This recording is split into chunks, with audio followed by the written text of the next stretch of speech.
మన కాలపు ప్రవక్త బోధించిన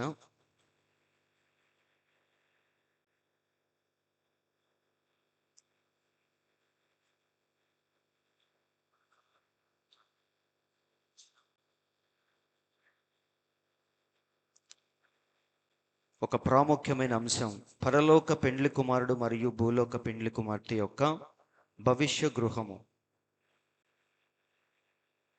అంటే దేవుడు తన వధువుతో ఎలా రాజ్యము చేయబోతున్నాడో చూపించే ఒక ప్రాముఖ్యమైన అంశం ఇది.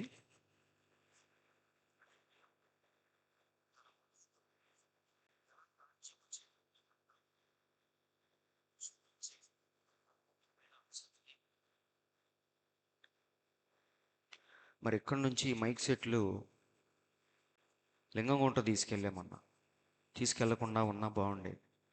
అక్కడ అవ్వలేదు ఇవ్వటం.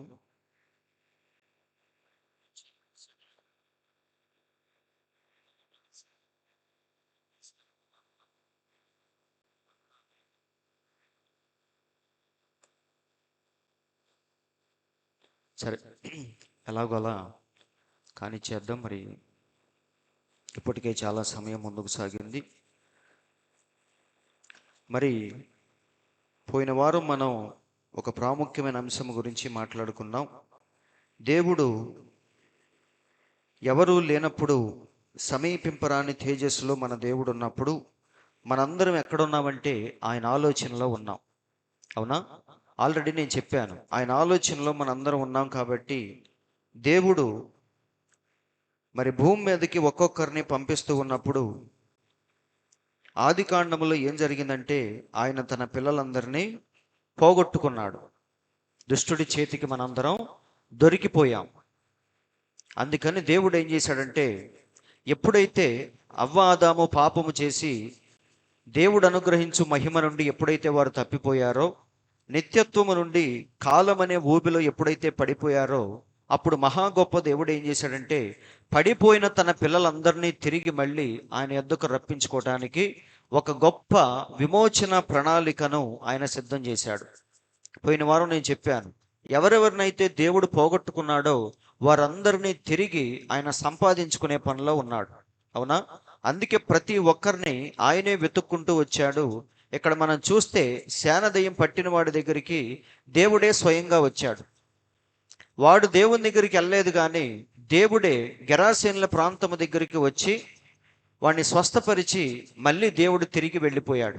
అంటే నిత్యత్వములో దేవుడు ఎవరినైతే పోగొట్టుకున్నాడో వారందరి పట్ల ఒక శ్రద్ధ కలిగి వారందరినీ మళ్ళీ రక్షించుకునే పనిలోనే దేవుడు భూమి మీదకి వచ్చాడు.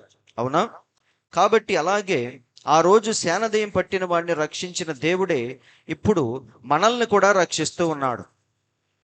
ఇక్కడ మనం చూసిన ఇదేంటిదంటే వధువు యొక్క సంఘకాలములు. అవునా? దేవుడు ఆది కాండము నుండి మరి హేబేలు దగ్గర నుంచి మనం చూసుకుంటూ వస్తే తన పిల్లలందరినీ మరి ఎవరెవరినైతే పోగొట్టుకున్నాడో వారందరినీ తిరిగి ఆయన విమోచించే పనిలో ఉన్నాడు. అబ్రహాము దగ్గరికి దేవుడే వెళ్ళాడు, యాకోబు దగ్గరికి దేవుడే వెళ్ళాడు, ఇస్సాకు దగ్గరికి దేవుడే వెళ్ళాడు, శానదయం పట్టిన వాడి దగ్గరికి దేవుడే వెళ్ళాడు, 11 మంది శిష్యుల దగ్గరికి దేవుడే వెళ్ళాడు. ఈరోజు మన దగ్గరికి కూడా దేవుడే వచ్చాడు. అవునా? మన కోసం దేవుడు శ్రద్ధ కలిగి ఒక్కొక్క వర్తమానికుడిని పంపిస్తూ ఆ కాలంలో ఉన్న వధువును దేవుడు విమోచిస్తూ ఉన్నాడు. ఇది మనందరికీ తెలుసు. అయితే చాలా జాగ్రత్తగా వినండి. ఈ అన్యుల దగ్గరికి అంటే సంఘము దగ్గరికి వచ్చేసరికి దేవుడు ఎలా తన్ను తాను ప్రజెంట్ చేసుకుంటున్నాడంటే పెండ్లి కుమారుడుగా ఆయన తన్ను తాను మనకి కనపరుచుకున్నాడు. అబ్రహాము దగ్గరికి వెళ్ళినప్పుడు దేవుడు పెండ్లి కుమారుడుగా లేడు ఆయన. అవునా? అబ్రహాముని ఏమని పిలిచాడు దేవుడు?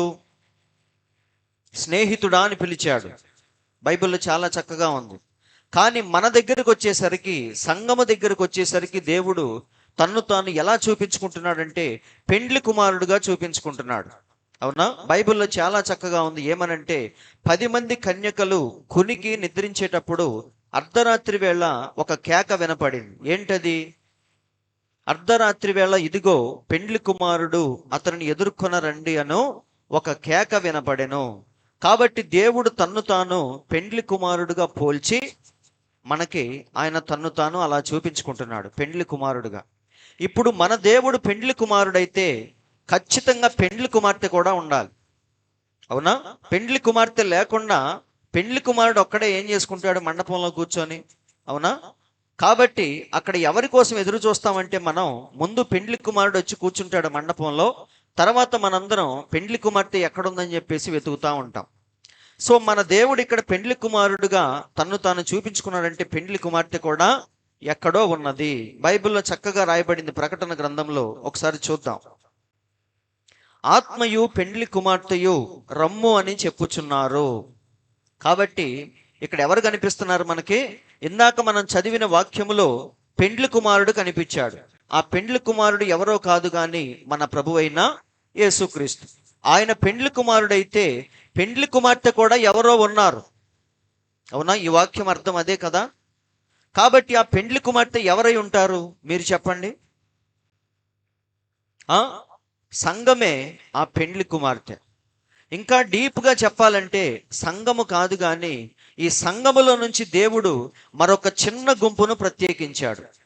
ఆ చిన్న గుంపు ఎవరో కాదు కానీ వధువని చెప్పుకునే మనమే. కాబట్టి ఇక్కడ దేవుడు పెండ్లి కుమార్తె అని సంబోధిస్తుంది వీళ్ళందరినీ కలిపి కాదండి, ఇది కేవలం సంఘం మాత్రమే.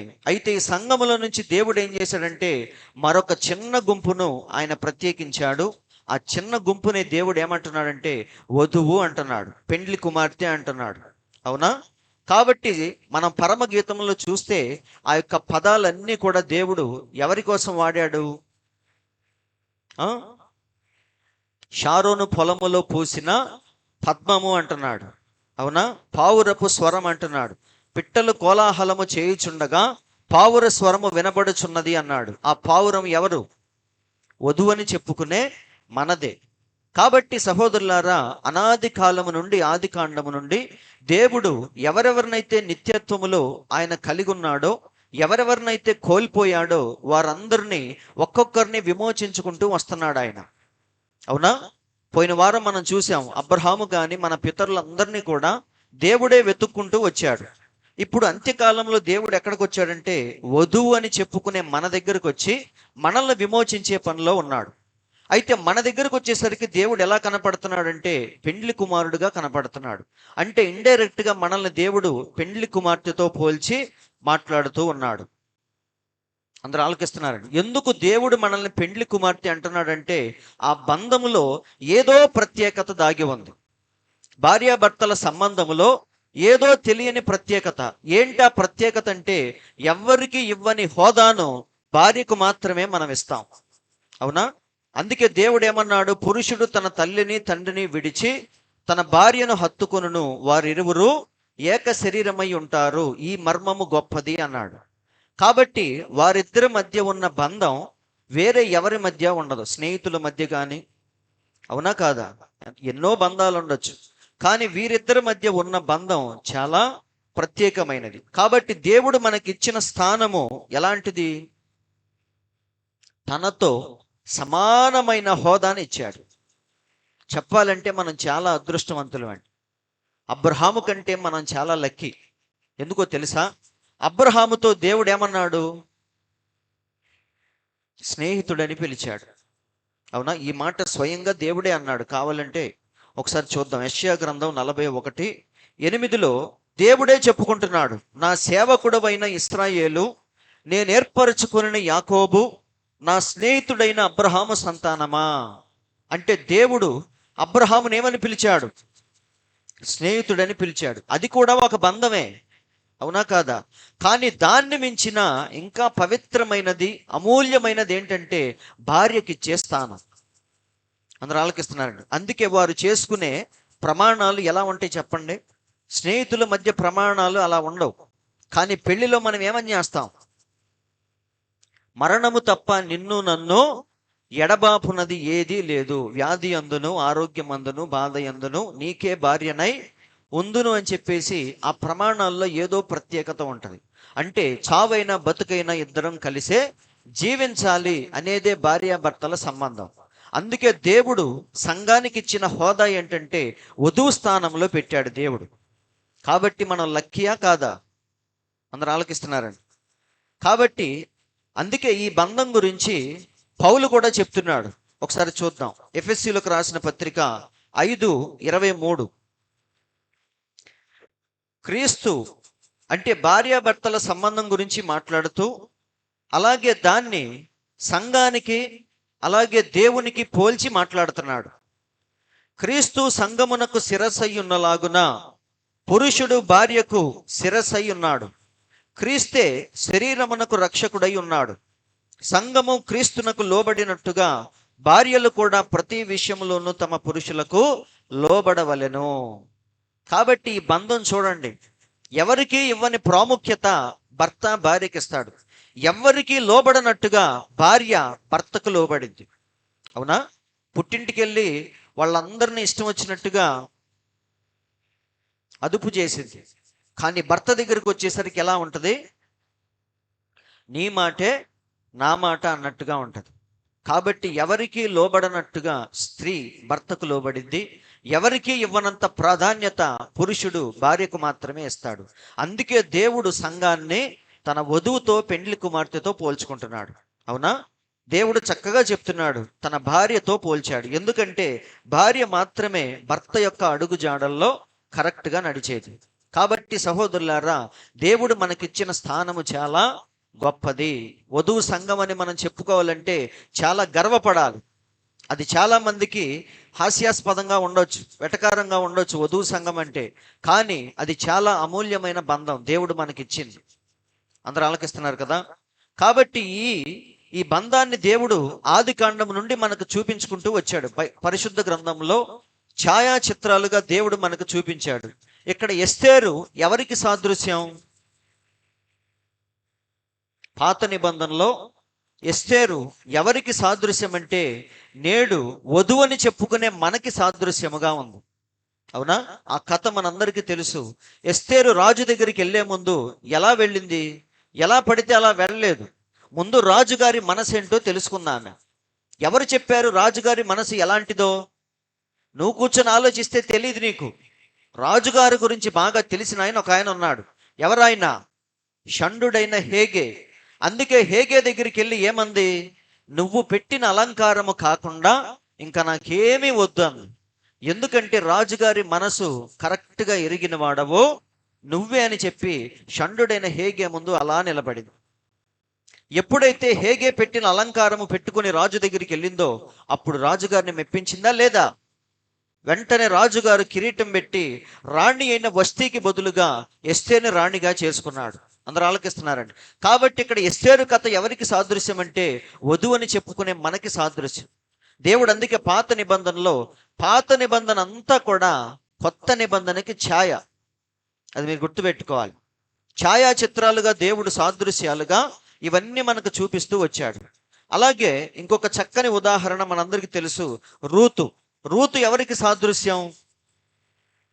వధువు అని చెప్పుకునే మనకే కదా. బోయేజ్ ఎవరికి సాదృశ్యం? ప్రభు అయిన యేసుక్రీస్తుకు బోయేజు సాదృశ్యం అయితే రూతు మనకి సాదృశ్యం. ఎందుకంటే ఆమె చెడిపోయిన దేశము నుండి వచ్చింది. అలాగే మనం కూడా దేవుని దగ్గరికి ఎలా వచ్చాం? పాపములు చెడిపోయి శాపగ్రస్తమైన జీవితాలతో వచ్చాం. అయితే దేవుడు మనల్ని ఏం చేశాడు? మనల్ని దేవుడు విమోచించి అక్కడ ఎలాగైతే రూతును ఆయన బంధువుడుగు విమోచకుడుగా వచ్చి ఆమెను స్వీకరించాడో మన దేవుడు కూడా మనల్ని అలాగే స్వీకరించాడు. కాబట్టి రూతు ఎవరికి సాదృశ్యం అంటే ఈరోజు వధువు అని చెప్పుకునే మనకి సాదృశ్యం. అందరూ ఆలకిస్తున్నారండి. కాబట్టి ఇలా దేవుడు ఈ 7 సంఘకాలాల్లో ఉన్న వధువును ఆయన విమోచించుకుంటూ వచ్చాడు. ఇప్పుడు మనం ఎక్కడున్నామంటే చిట్ట చివరి సంఘకాలంలో ఉన్నాం. అవునా? ఈ 6 సంఘకాలాలు ఎవరంటే చనిపోయిన వధువు, 6 కాలాల్లో ఉన్న వధువు. ఇప్పుడు మనం ఎక్కడున్నామంటే చిట్ట చివరి కాలంలో ఉండి పరిపూర్ణతకు మనము సాదృశ్యముగా ఉన్నాం. వీరికి పరిపూర్ణత లేదండి. అందరూ ఆలకిస్తున్నారా? వీరు కేవలం విశ్వాసము ద్వారా నీతిమంతులుగా జీవించి చనిపోయారు. కానీ 7వ సంఘకాలం వచ్చేసరికి దేవుడు ఏం చేశాడంటే 7వ దూతను పంపించి మర్మములన్నీ సమాప్తము చేశాడు. కానీ ఇక్కడ మర్మములు బయలుపరచబడలేదు. ఈ కాలంలో మనం చూస్తే ఇది అజ్ఞాన కాలం, చీకటి కాలం. హతసాక్షులుగా చనిపోయారే తప్ప మర్మాల గురించి వారికి తెలియదు. కానీ చివరి కాలంలో ఉన్న వధువును దేవుడు ఏం చేశాడంటే ప్రేమించి 7వ దూతను పంపించాడు.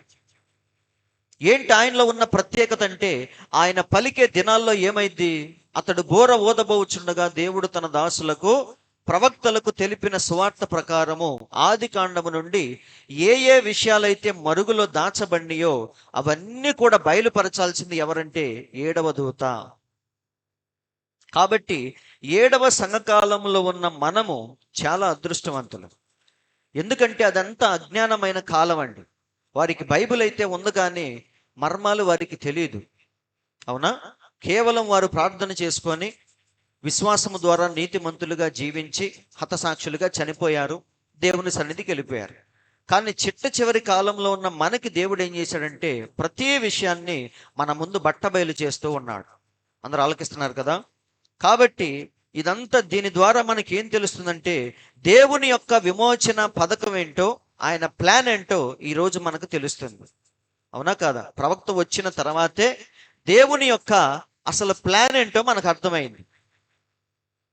నిజమండి. అజ్ఞాన కాలంలో దేవుడు అంటే జస్ట్ ఆయన దీవిస్తాడు, స్వస్థపరుస్తాడు, ఆయన నమ్ముకుంటే మనకు పరలోకం. పాస్టర్లు కూడా అంతవరకే చెప్పారు మనకు. అందుకని మనం కూడా అలాంటి భక్తే చేశాం. కానీ చివరి కాలంలో దేవుడు మన నుంచి ఇంకేదో కోరుకుంటున్నాడు. ఏంటది? పరిపూర్ణత. అందరూ ఆలకిస్తున్నారండి. కాబట్టి అందుకే దేవుడు తన యొక్క ప్లాన్ ఏంటో ప్రవక్త ద్వారా మనకి బయలుపరుస్తున్నాడు చివరి సంఘకాలంలో. దాని అర్థం అదే. 7వ దూత పలికే దినాల్లో మర్మమంతా సమాప్తమైందంటే మతశాఖల వాళ్ళు ఆ మర్మం అది, ఆ మర్మం యూదుల గురించి అని ఏంటంటో చెప్తా ఉంటారు. కానీ కాదండి. ఇంగ్లీష్ బైబిల్లో ద మిస్టరీ ఆఫ్ గాడ్ మొత్తం ఆది కాండము నుండి ఏ ఏ విషయాలైతే మరుగులో ఉంచబడినాయో అవన్నీ కూడా వెలికి తీసి బయలుపరచాల్సింది ఎవరంటే 7వ దూత. అది మానకాలంలోనే జరుగుతూ ఉంది. అందరు వింటున్నారా? దీని ద్వారా మనకేమర్థమైంది? దేవుని యొక్క మనసులో ఉన్న ఆలోచనలేంటో ఈరోజు మనకు తెలిసినాయి. అందరు ఆలకిస్తున్నారా? నీ మనసులో ఏముందో తెలుసుకోవటం చాలా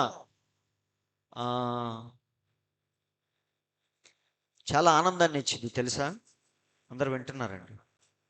దొంగతనం జరిగిన తర్వాత వాడు ఎందుకు దొంగతనం చేశాడో తెలుసుకోవాలని మనం ఎక్కువ ఇష్టపడతాం. ఒక మర్డర్ జరిగింది, సపోజ్, చంపేసి వెళ్ళిపోయాడు. ఎందుకు చంపాడని మనం ఎక్కువగా జుట్టు పీక్కుంటాం. ఎందుకని? ఆ ఉద్దేశం ఏంటి, ఆ కారణం ఏంటి, ఎందుకు చంపాడు? అవునా? అలాగే అవ్వ సర్పముతో ఎందుకు పాపం చేసింది, సర్ప సంతానం ఎలా బయటకు వచ్చింది, ఈ రోజు ఇన్ని వేల మత శాఖలు ఎందుకు ఏర్పడినాయి, ఈ విషయాలన్నీ కూడా దేవుడు ఏం చేస్తున్నాడు? ప్రవక్త ద్వారా మనకు తెలియచేస్తూ ఉన్నాడు. దాని ద్వారా ఏమైందంటే దేవుని యొక్క విమోచన పథకం ఏంటో ఈ రోజు మనకు అర్థమవుతుంది. అందరూ ఆలకిస్తున్నారండి. కాబట్టి దేవుడు ఎలా మరి తప్పిపోయినా తన పిల్లలందరినీ విమోచించాడో, ఎలా మళ్ళీ తిరిగి మునుపటి స్థితికి తెచ్చుకున్నాడో ఈ విమోచన పథకం మనకు తెలియచేసింది.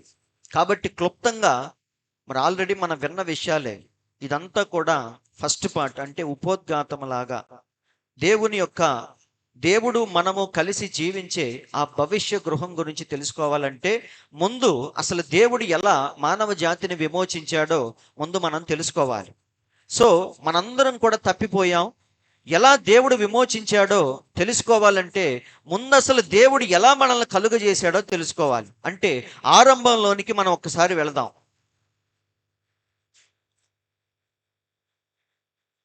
ఈ లైటా? ఈ లైట్ ఒకటిది.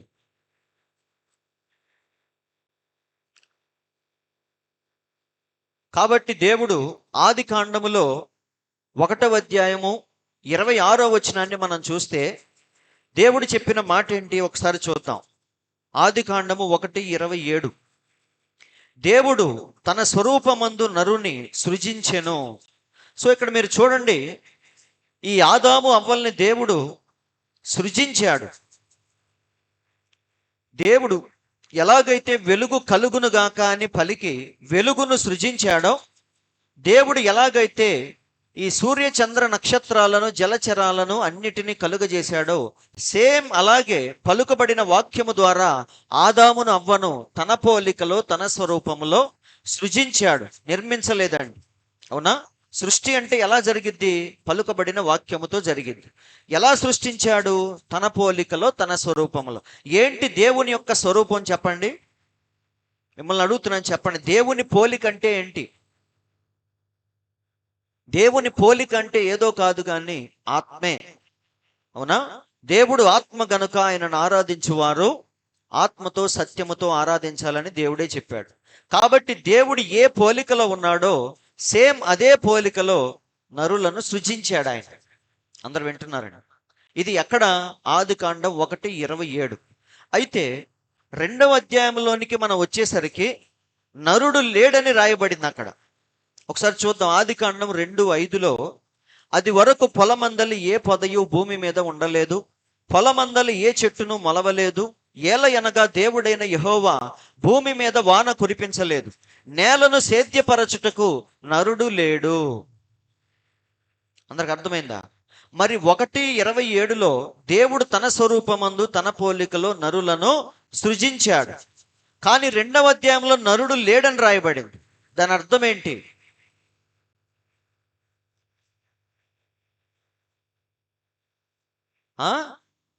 ఎందుకు లేడు ఇక్కడ నరుడంటే, భూమిని సేద్యపరచటానికి నరుడు లేడు. ఎందుకంటే ఆత్మ మనిషిగా దేవుడు ఆదామును అవ్వను సృజించాడు. కానీ నేలను సేద్యపరచటానికి, భూమి మీద తిరగటానికి అక్కడ ఒక శరీరం అనేది కావాలి. అందరూ ఆలకిస్తున్నారండి? ఆత్మగా ఉన్న ఆదాము భూమిని సేద్యపరచలేడు. అవునా? కాబట్టి ఇక్కడ నరుడు లేడు. ఏ నరుడు? మట్టి మనిషి లేడు ఇక్కడ. అందుకని దేవుడు ఏం చేశాడు?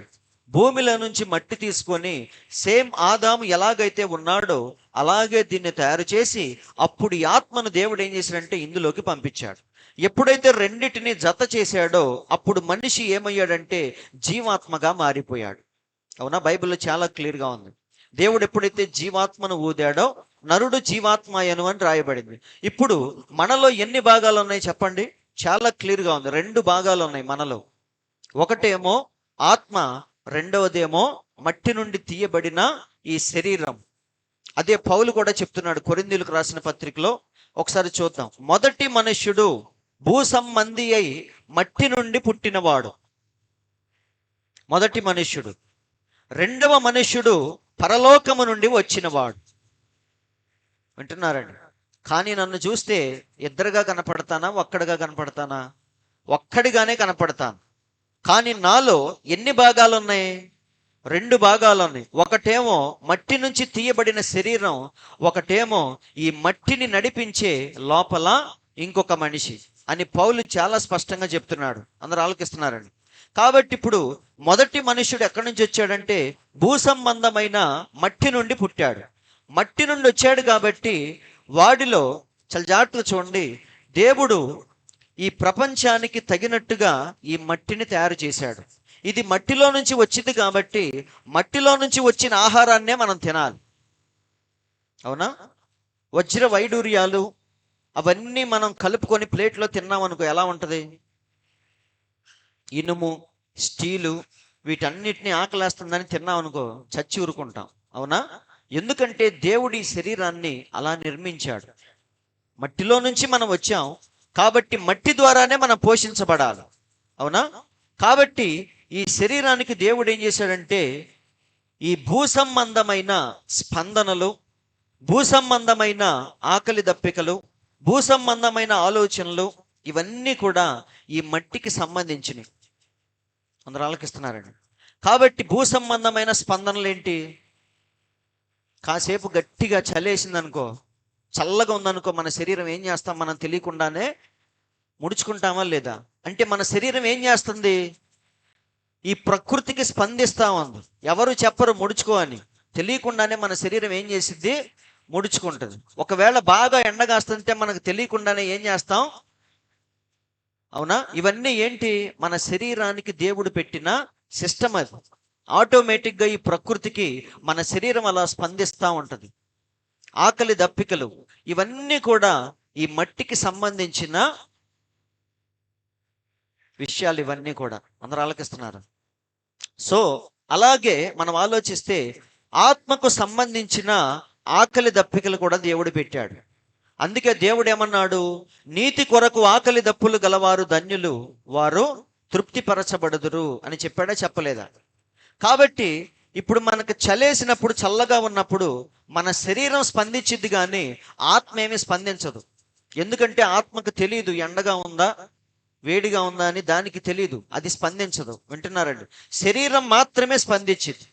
కానీ వాక్యానికి శరీరం స్పందించదు, ఆత్మ స్పందించింది. ఈ తేడా మీకు అర్థమవుతుందా లేదా?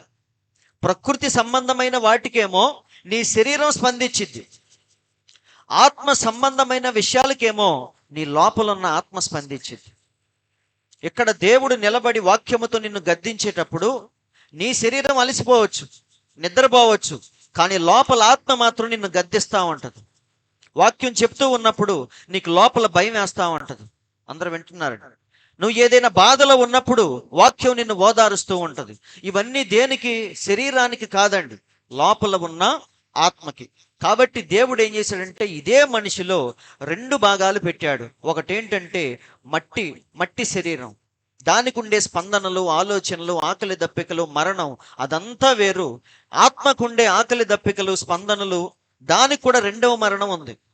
అవునా? మట్టి శరీరానికి ఎలాగైతే మరణం ఉందో మన ఆత్మ కూడా దేవుడు ఏం పెట్టాడు?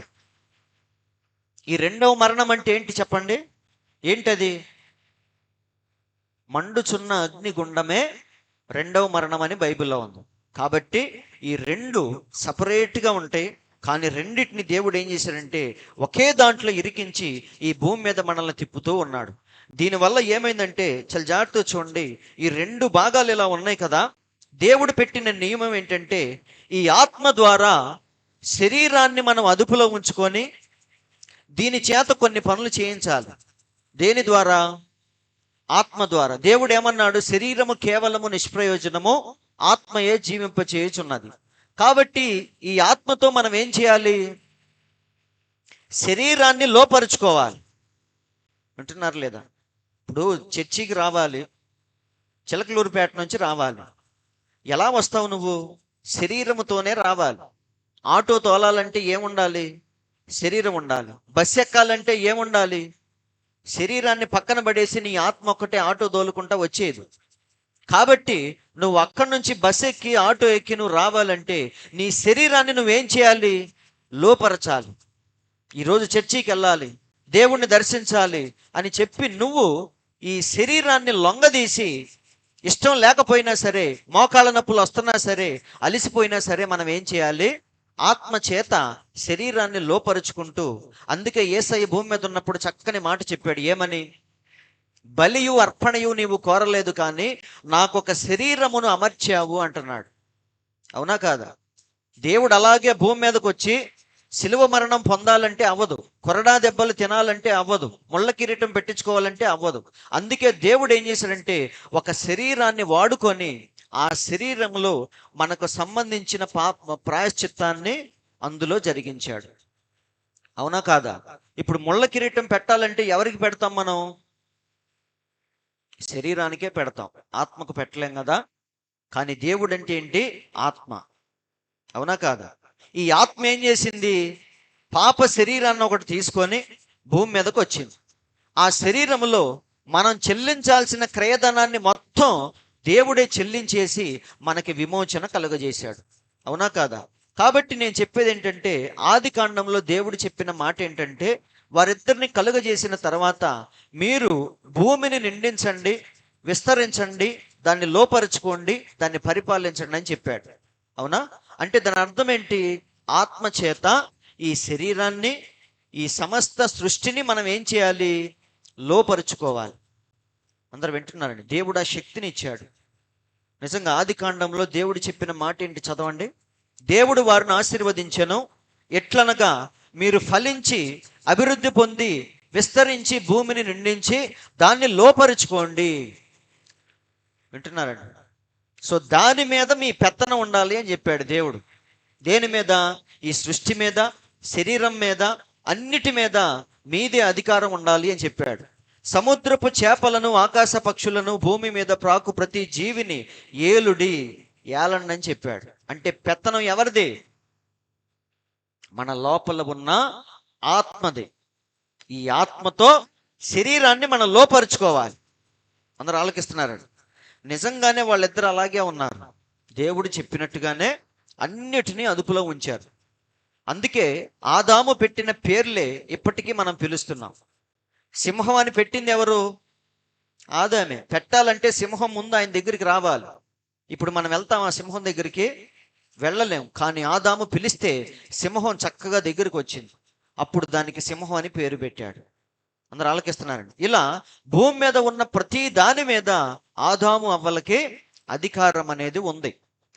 అంటే అన్నిటినీ వాళ్ళు పరిపాలిస్తున్నారు, అదుపు చేస్తున్నారు. కానీ ఎప్పుడైతే మధ్యలో పాపం అనేది ప్రవేశించిందో అప్పుడు ఏమైంది? ఎప్పుడైతే వారు పాపంలో పడిపోయారో సీన్ మొత్తం రివర్స్ అయిపోయింది. అందరూ ఆలకిస్తున్నారండి. దీన్ని మనం కంట్రోల్లో పెట్టుకోవాలి. కానీ ఇప్పుడు ఏం జరుగుతుందంటే ఇది మన ఆత్మను కంట్రోల్లో పెడుతుంది. వింటున్నారు లేదా? లోపల ఆశ ఉంటుంది, ప్రార్థనకి వెళ్దాం అని, కానీ శరీరం నీకు కోఆపరేట్ చేయదు. వింటున్నారండి? అప్పుడు నువ్వేం చేస్తావు? సర్లే ఈసారికి ఆగిపోదాంలే అనుకుంటావు. వింటున్నారండి? దేవుని కోసం ఏదో చేద్దామని లోపల తాపత్రయం ఉంటుంది, పరిగెత్తుదామని, కానీ నీ శరీరం సహకరించదు. నిజమండి. గెత్సెమనే తోటలో దేవుడు ఏమన్నాడు? ఆత్మ సిద్ధమే కానీ శరీరం బలహీనముగా ఉందన్నాడా లేదా? అంటే దాని అర్థం ఏంటి? ఆత్మ సిద్ధంగా ఉంది అన్నీ ఎదుర్కోవటానికి, కానీ శరీరం మాత్రం చాలా బలహీనంగా ఉంది. 40 రోజులు ఉపవాసం చేసినప్పుడు దేవుడు ఫుల్లుగా ఆత్మశక్తితో ఉన్నాడు, కానీ శరీరం అప్పుడు ఎలా ఉంది? కనీసం అడుగు తీసి అడుగేసే పరిస్థితిలో లేడు ఆయన. వింటున్నారండి? కాబట్టి పాపం ఎప్పుడైతే జరిగిందో మొత్తం సిస్టమ్ అంతా రివర్స్ అయిపోయింది. ఈ శరీరం ఏం చేసిందంటే శరీర కోరికలు, శరీర వాంఛలు మనల్ని లొంగ తీసుకున్నాయి. వింటున్నారండి? అందుకే తాగకూడదని తెలిసినా సరే ఒకడెళ్ళి తాగుబోతులాగా కూర్చొని తాగుతూ ఉంటాడు. వింటున్నారండి? నిజంగా. ఎందుకంటే ఆ చండాలంలో ఒకప్పుడు మనందరం జీవించిన వాళ్ళమే. మనకు తెలుసు అది పెద్ద రొచ్చని. కానీ ఈ శరీరం ఏం చేసింది? వ్యభిచారము తప్పని మనకు తెలుసు, కానీ శరీరం ఏం చేస్తుంది? లాగుతూ ఉంటుంది. అందరూ వింటున్నారండి? కాబట్టి తప్పని తెలిసినా సరే దీన్ని తృప్తిపరచడానికి మనం పరిగెత్తుతూ ఉంటాం. లోకం మనల్ని చూసి ఉమ్మేస్తున్నా సరే మనం ఏం చేస్తాం? వాళ్ళు తిట్టుకుంటున్నా సరే ఈ శరీరాన్ని తృప్తిపరచడం కోసం ఎక్కడెక్కడికో పరిగెత్తుతూ ఉంటాం. అందరూ ఆలకిస్తున్నారండి? ఇష్టం వచ్చినట్టుగా మనం జీవిస్తూ ఉంటాం. దాని అర్థం ఏంటంటే ఇప్పుడు మనం మన వశంలో లేము, కానీ ఎవరి వశంలో ఉన్నాం? శరీరం ఏం చేసింది? పాప శరీరం ఏం చేసిందంటే మనల్ని లొంగ తీసుకుంది. ఆత్మ చేత శరీరాన్ని మనం అదుపులో ఉంచుకోవాల్సింది బదులు శరీరమే ఏం చేసిందంటే మన యొక్క ఆత్మను, లోపల ప్రాణాన్ని, మనస్సును అన్నిటినీ అదుపులో ఉంచుకొని దానికి నచ్చినట్టుగా ఇప్పుడు మనం చక్కర్లు కొడతా ఉన్నాం. అందరూ ఆలకిస్తున్నారు. మంచి ఏదో చెడేదో ప్రతి ఒక్కడికి తెలుసు, కానీ మంచి చేయలేడు వాడు, చెడునే చేస్తూ ఉంటాడు. ఎందుకు అంటే దీనివల్లే. నిజమండి. బైబిల్లో అపోస్తుడైన పౌలే చెప్తున్నాడు, నాలో 2 నియమాలు ఉన్నాయి అంటున్నాడు. ఒక నియమమేమో ధర్మశాస్త్రానికి లోబడేది, ఇంకొకటి ఎలాంటిది? పాపానికి లోబడేది ఒక నియమం, ధర్మశాస్త్రానికి లోబడేది మరొక నియమం.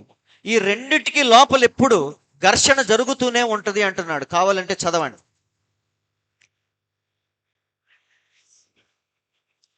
పౌలు రోమా పత్రికలో చెప్తున్నాడు, చూడండి. రోమా 7:18. నా యందు అనగా నా శరీరమందు మంచిది ఏదియు నివసింపదని నేను ఎరుగుదును. ఎంత ఫ్రాంక్గా చెప్పాడో చూడండి. వింటున్నారు? ఇప్పుడు మనం చెప్పేది ఏంటి? మనం అన్నీ మంచి విషయాలే చెప్పుకుంటాం. నేను చాలా మంచివాడిని, అప్పుడప్పుడు కోపపడతాను, కానీ నేను చాలా మంచివాడిని, నేను డబ్బులు బాగా ఇస్తాను దేవునికి, కాకపోతే ఇప్పుడు నా దగ్గర లేవు కాబట్టి ఇవ్వట్లేదు. వింటున్నారండి? దేవుని దగ్గరికి నేను కరెక్ట్గా వస్తాను, ఇప్పుడు ఏదో బాగా రావట్లేదు. సో ఇప్పుడు చేయడు, కానీ ఏమని చెప్తా ఉంటాడు?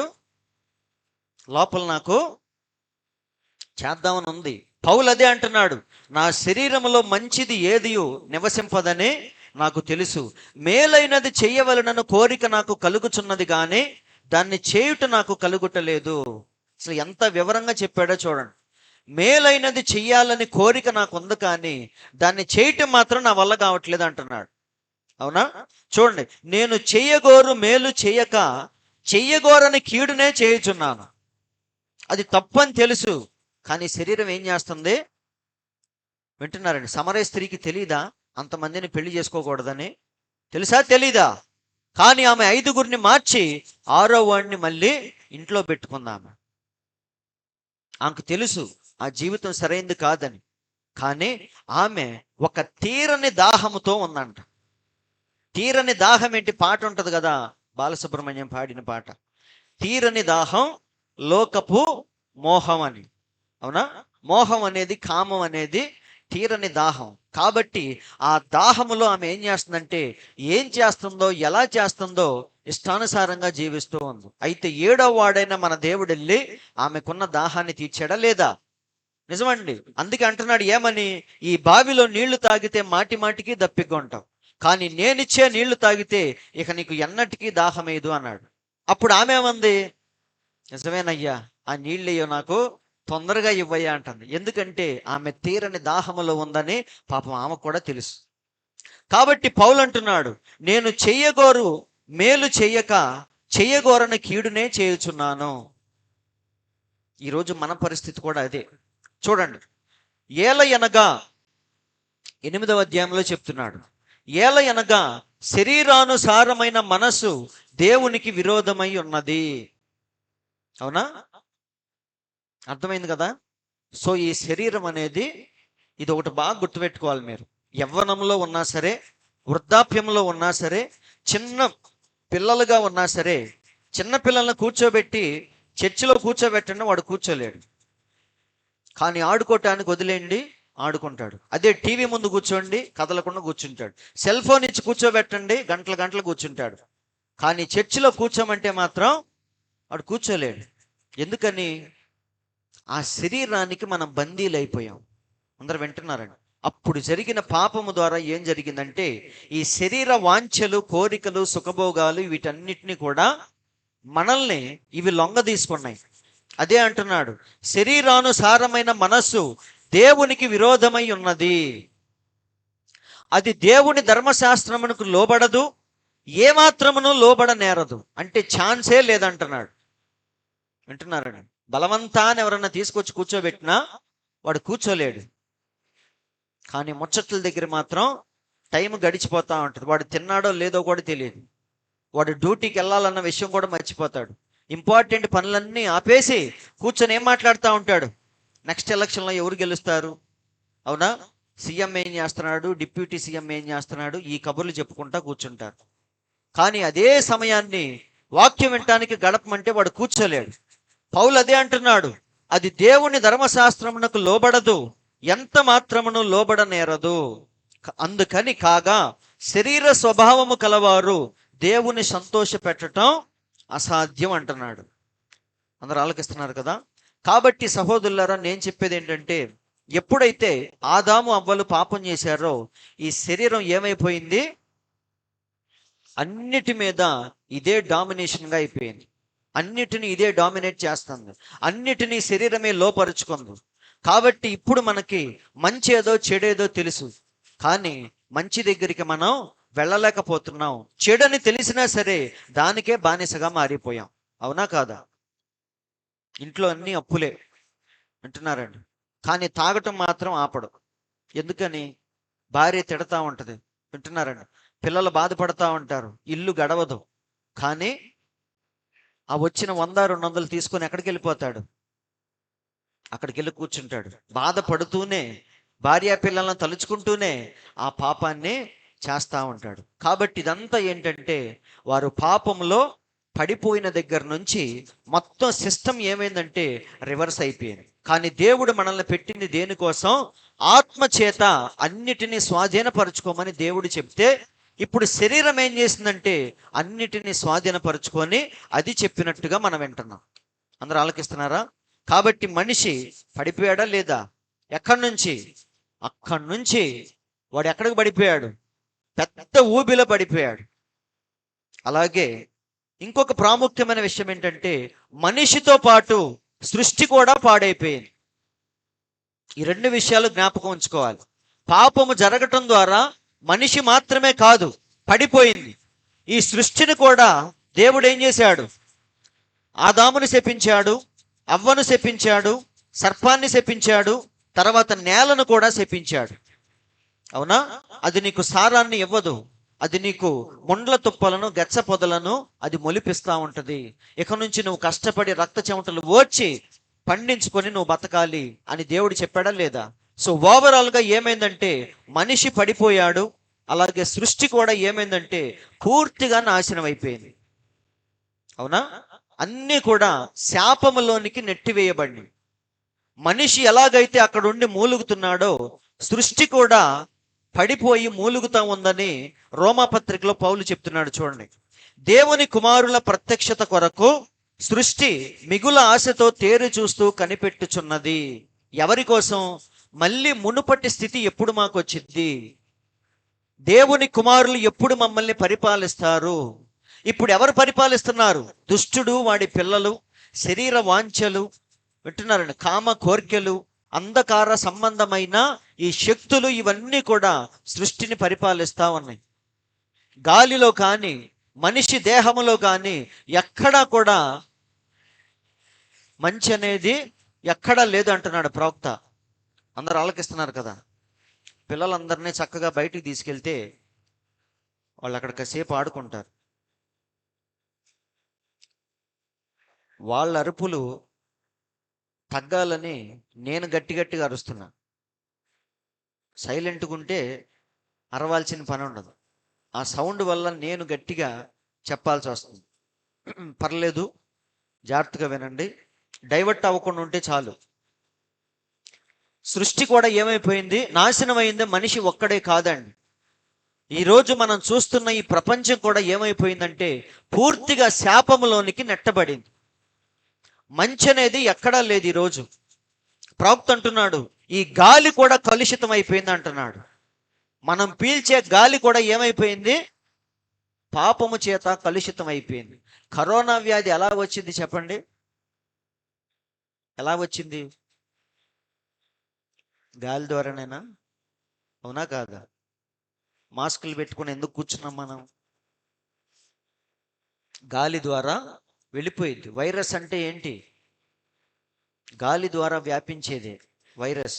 చాలా ఫాస్ట్గా వ్యాపించింది. ఇంకా బ్యాక్టీరియా అన్న స్లోగా వృద్ధి చెందింది, కానీ వైరస్ మాత్రం చాలా ఫాస్ట్గా వెళ్ళిపోతూ ఉంటుంది. అంటే గాలి కలుషితమైందా లేదా? వాడు ఎక్కడో కరోనా వైరస్ వచ్చినాడు అక్కడ ఉంటే మొత్తం అందరికి అంటుకుంటుంది. అవునా కాదా? కాబట్టి సహోదరులారా, మనిషితో పాటు ఈ సృష్టి పంచభూతములు అన్నీ కూడా కలుషితం అయిపోయినాయి. అందుకే సృష్టి కూడా ఏం చేస్తుంది? మనిషి ఎలాగైతే విమోచన కొరకు ఎదురు చూస్తున్నాడో ఈ సృష్టి కూడా దేవుని కుమారుల ప్రత్యక్షత కొరకు ఆశతో తేరు చూస్తూ కనిపెట్టుచున్నది. ఏలయనగా సృష్టి నాశనమునకు లోనైన దాస్యములో నుండి విడిపింపబడి దేవుని పిల్లలు పొందబోవు మహిమ గల స్వాతంత్ర్యము పొందుదునను నిరీక్షణ గలదై స్వేచ్ఛగా కాక దాన్ని లోపరిచిన వాని మూలముగా వ్యర్థపరచబడెను.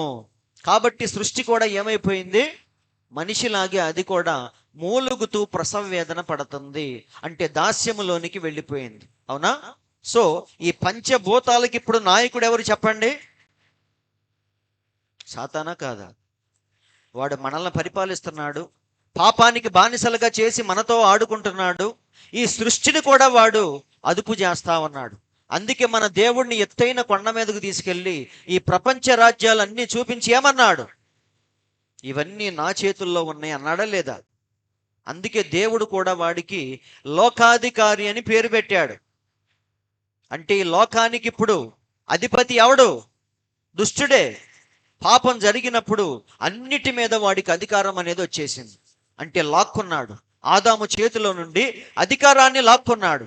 అందుకే మళ్ళీ దేవునికి ఆశ చూపిస్తున్నాడు, నువ్వు ఒక్క నమస్కారం చేస్తే ఈ రాజ్యాలన్నీ నీకు ఇస్తాను అన్నాడు. అప్పుడు దేవుడు ఏమన్నాడు? ప్రవక్త అంటున్నాడండి, ఒక్క నమస్కారం చేస్తే నీకు ఇచ్చేస్తాను అన్నాడు. దేవుడు నమస్కారము చేసుంటే నిజంగానే అవన్నీ ఇచ్చేవాడు, అవునా? కానీ ఇచ్చిన తర్వాత దాని మీద పూర్తి అధికారం ఎవరికి ఉంటుంది చెప్పండి?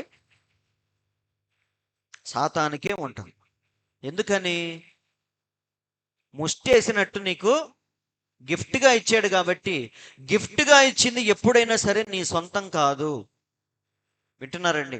అది వస్తువైనా సరే, ఏదైనా సరే గిఫ్ట్గా వచ్చింది పూర్తిగా మన సొంతం కాదు. దాని మీద ఇచ్చినోడికి కూడా అధికారం ఉంటుంది. కానీ నువ్వు కష్టపడి కొనుగోలు చేసింది ఎప్పుడు కూడా అది నీ సొంతం. దాని మీద ఎవ్వడికి అధికారం ఉండదు. ఎందుకంటే నువ్వు కష్టపడి నీ డబ్బులతో కొనుక్కున్నావు కాబట్టి దాని మీద ఎవ్వడికి హక్కు ఉండదు. అందుకే మీరు గమనించండి, పొలాలు ఎప్పుడైనా సరే కష్టపడి కొనుగోలు చేసిన పొలం మీద వాడికి తప్ప ఎవ్వడికి అధికారం ఉండదు. వాడు ఎవరికైనా రాసుకోవచ్చు. నన్ను బాగా చూసుకుంటే నా పిల్లలకు రాసిస్తాను, ఒకవేళ వేరే వాడు నన్ను చూసుకుంటే వాడికి రాసే అధికారం నాకు ఉంటుంది. వింటున్నారండి? కానీ తరతరాలుగా వస్తున్న ఆస్తిని మాత్రం నా తర్వాత ఎవరు అనుభవించాలి? నా పిల్లలు, వాడి పిల్లలు అలా అనుభవించాలి. కానీ కష్టపడి కొనుగోలు చేసిన దాని మీద మాత్రం పూర్తిగా నా అధికారమే ఉంటుంది. అందుకని ఊరికే ఇస్తానంటే దేవుడు తీసుకోలేదు. ఎందుకో తెలుసా? దాన్ని ఎలా సంపాదించుకోవాలో అలా సంపాదించడానికే దేవుడు వచ్చాడు. ఒకవేళ ఊరికే తీసుకున్నాడు అనుకో, దాని మీద వాడికి కూడా అధికారం ఉంటుంది. అందరూ ఆలకిస్తున్నారండి? కాబట్టి ఇప్పుడు సృష్టి కూడా ఏం చేస్తుంది? మనిషిలాగే దాస్యములోనికి వెళ్ళిపోయి శాపంలో ఉండి అది కూడా మూలుగుచూ ప్రసవ వేదన పడుతుంది. ఇక్కడ మనిషి అల్లాడుతున్నాడు, ఇక్కడ సృష్టి కూడా అల్లాడుతుంది. దేనికోసం? విమోచన కోసం ఇద్దరు అల్లాడుతున్నారు. ఎవరు? ఒకటి మనిషి, రెండవది సృష్టి. చూడండి, సృష్టి యావత్తు ఇది వరకు ఏకగ్రీవముగా మూలుగుచు ప్రసంవేదన పడుచున్నదని ఎరుగుదుము. అర్థమైందా? సో ఇప్పుడు దేవుడు విమోచించాల్సింది ఇక్కడ చూడండి, మనం కూడా మూలుగుతున్నామని చెప్తున్నాడు పౌలు. ఇప్పుడు దాకా సృష్టి గురించి చెప్పాడు, ఇప్పుడు మన గురించి చెప్తున్నాడు. చూడండి, అంతేకాదు ఆత్మ యొక్క ప్రథమ ఫలముల నొందిన మనము కూడా దత్తపుత్రత్వము కొరకు, అనగా మన దేహము యొక్క విమోచన కొరకు. దేనికోసం? ఈ దేహము యొక్క విమోచన కోసం సృష్టిలాగే మనం కూడా కనిపెట్టుచు మనలో మనము మూలుగుచున్నాము. ఇందాకేమో సృష్టి మూలుగుతుందని విన్నాం, ఇప్పుడు మనిషి కూడా మూలుగుతున్నాడు. సో ఓవరాల్గా ఏమైందంటే ఆదాము చేసిన తప్పు వల్ల సృష్టి నాశనం అయిపోయింది, మనిషి నాశనం అయిపోయాడు. అంటే దేవుని యొక్క పర్పస్ మొత్తం సర్వనాశనం అయిపోయింది. వింటున్నారండి? ఇప్పుడు అసలు దేవునికి పెద్ద పని, పెద్ద రిస్క్ ఇప్పుడు ఏంటో తెలుసా?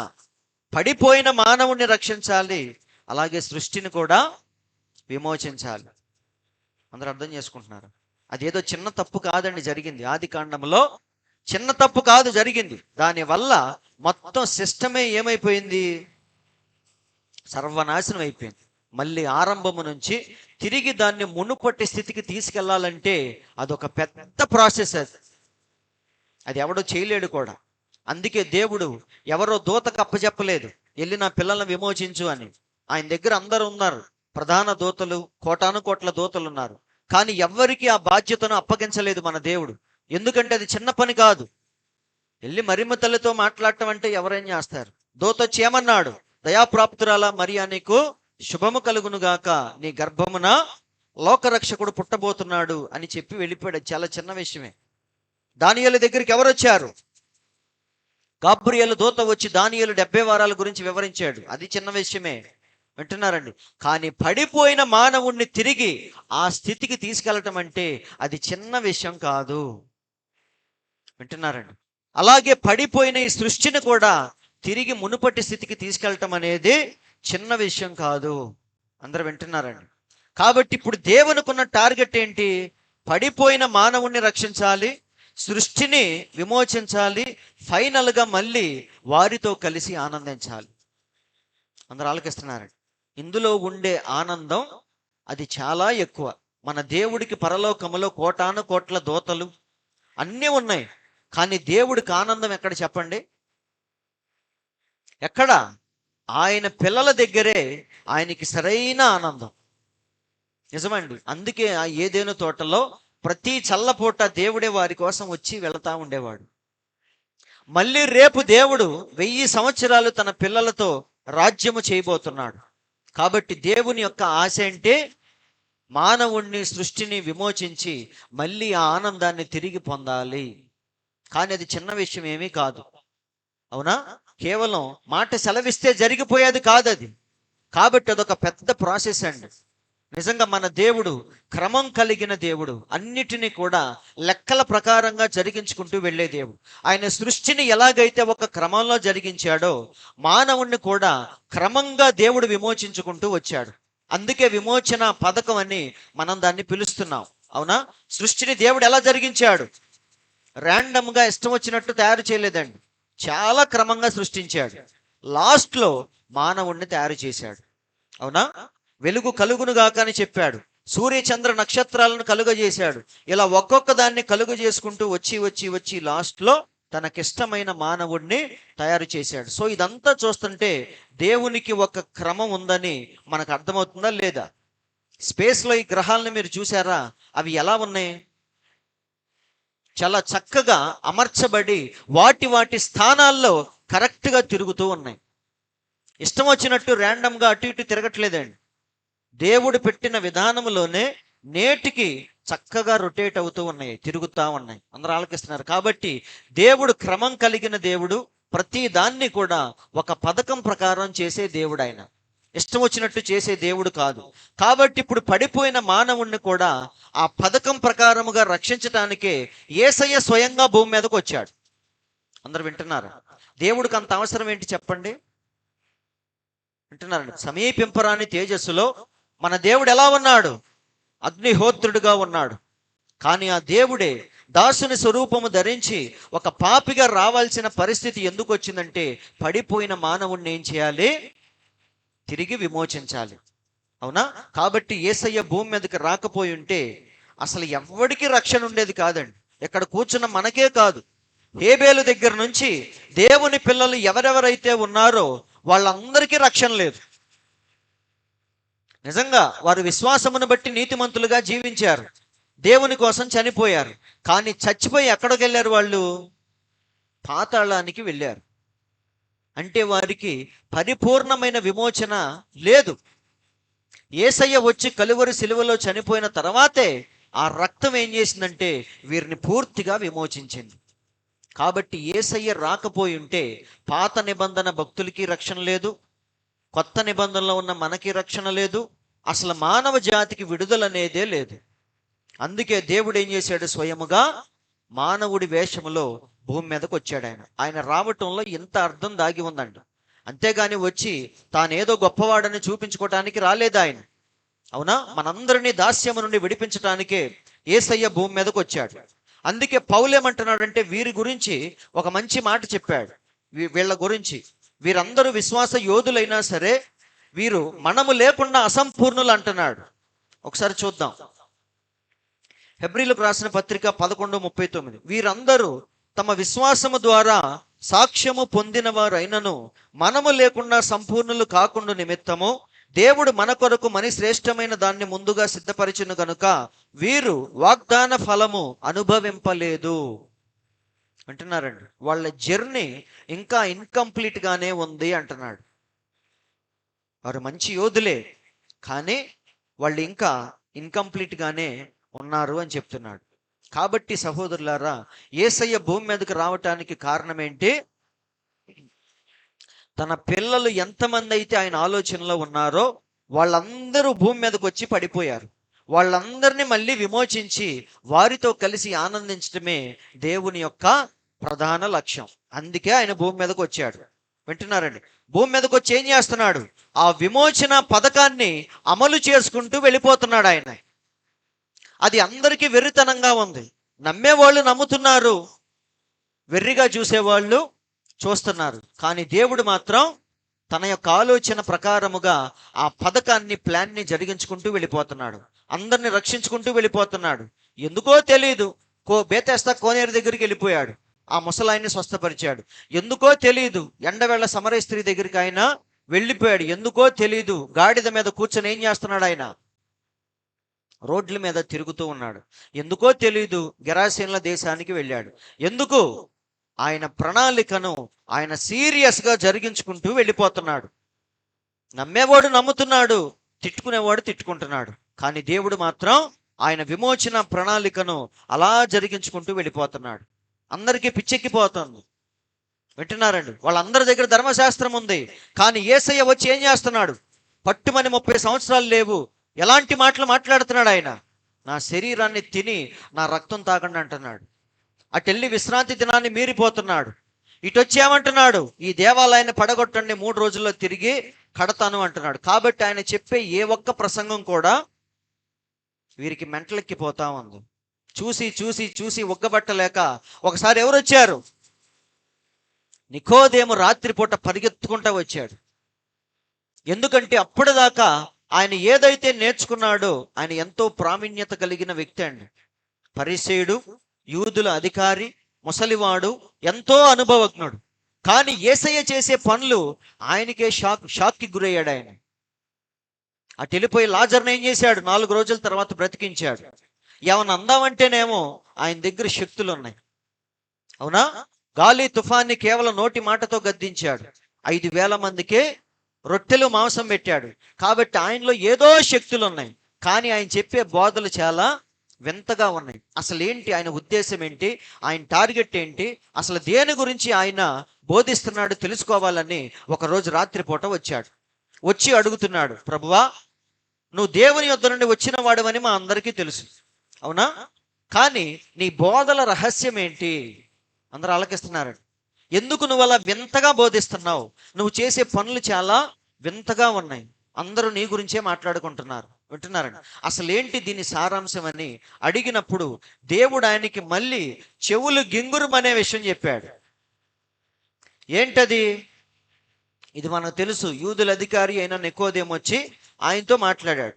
అప్పుడు దేవుడు చెప్పిన మాట ఏంటో చూడండి. అందుకు యేసు అతనితో, ఒకడు క్రొత్తగా జన్మించాలి, అప్పుడే దేవుని రాజ్యాన్ని చూస్తాడు అని చెప్పాడు.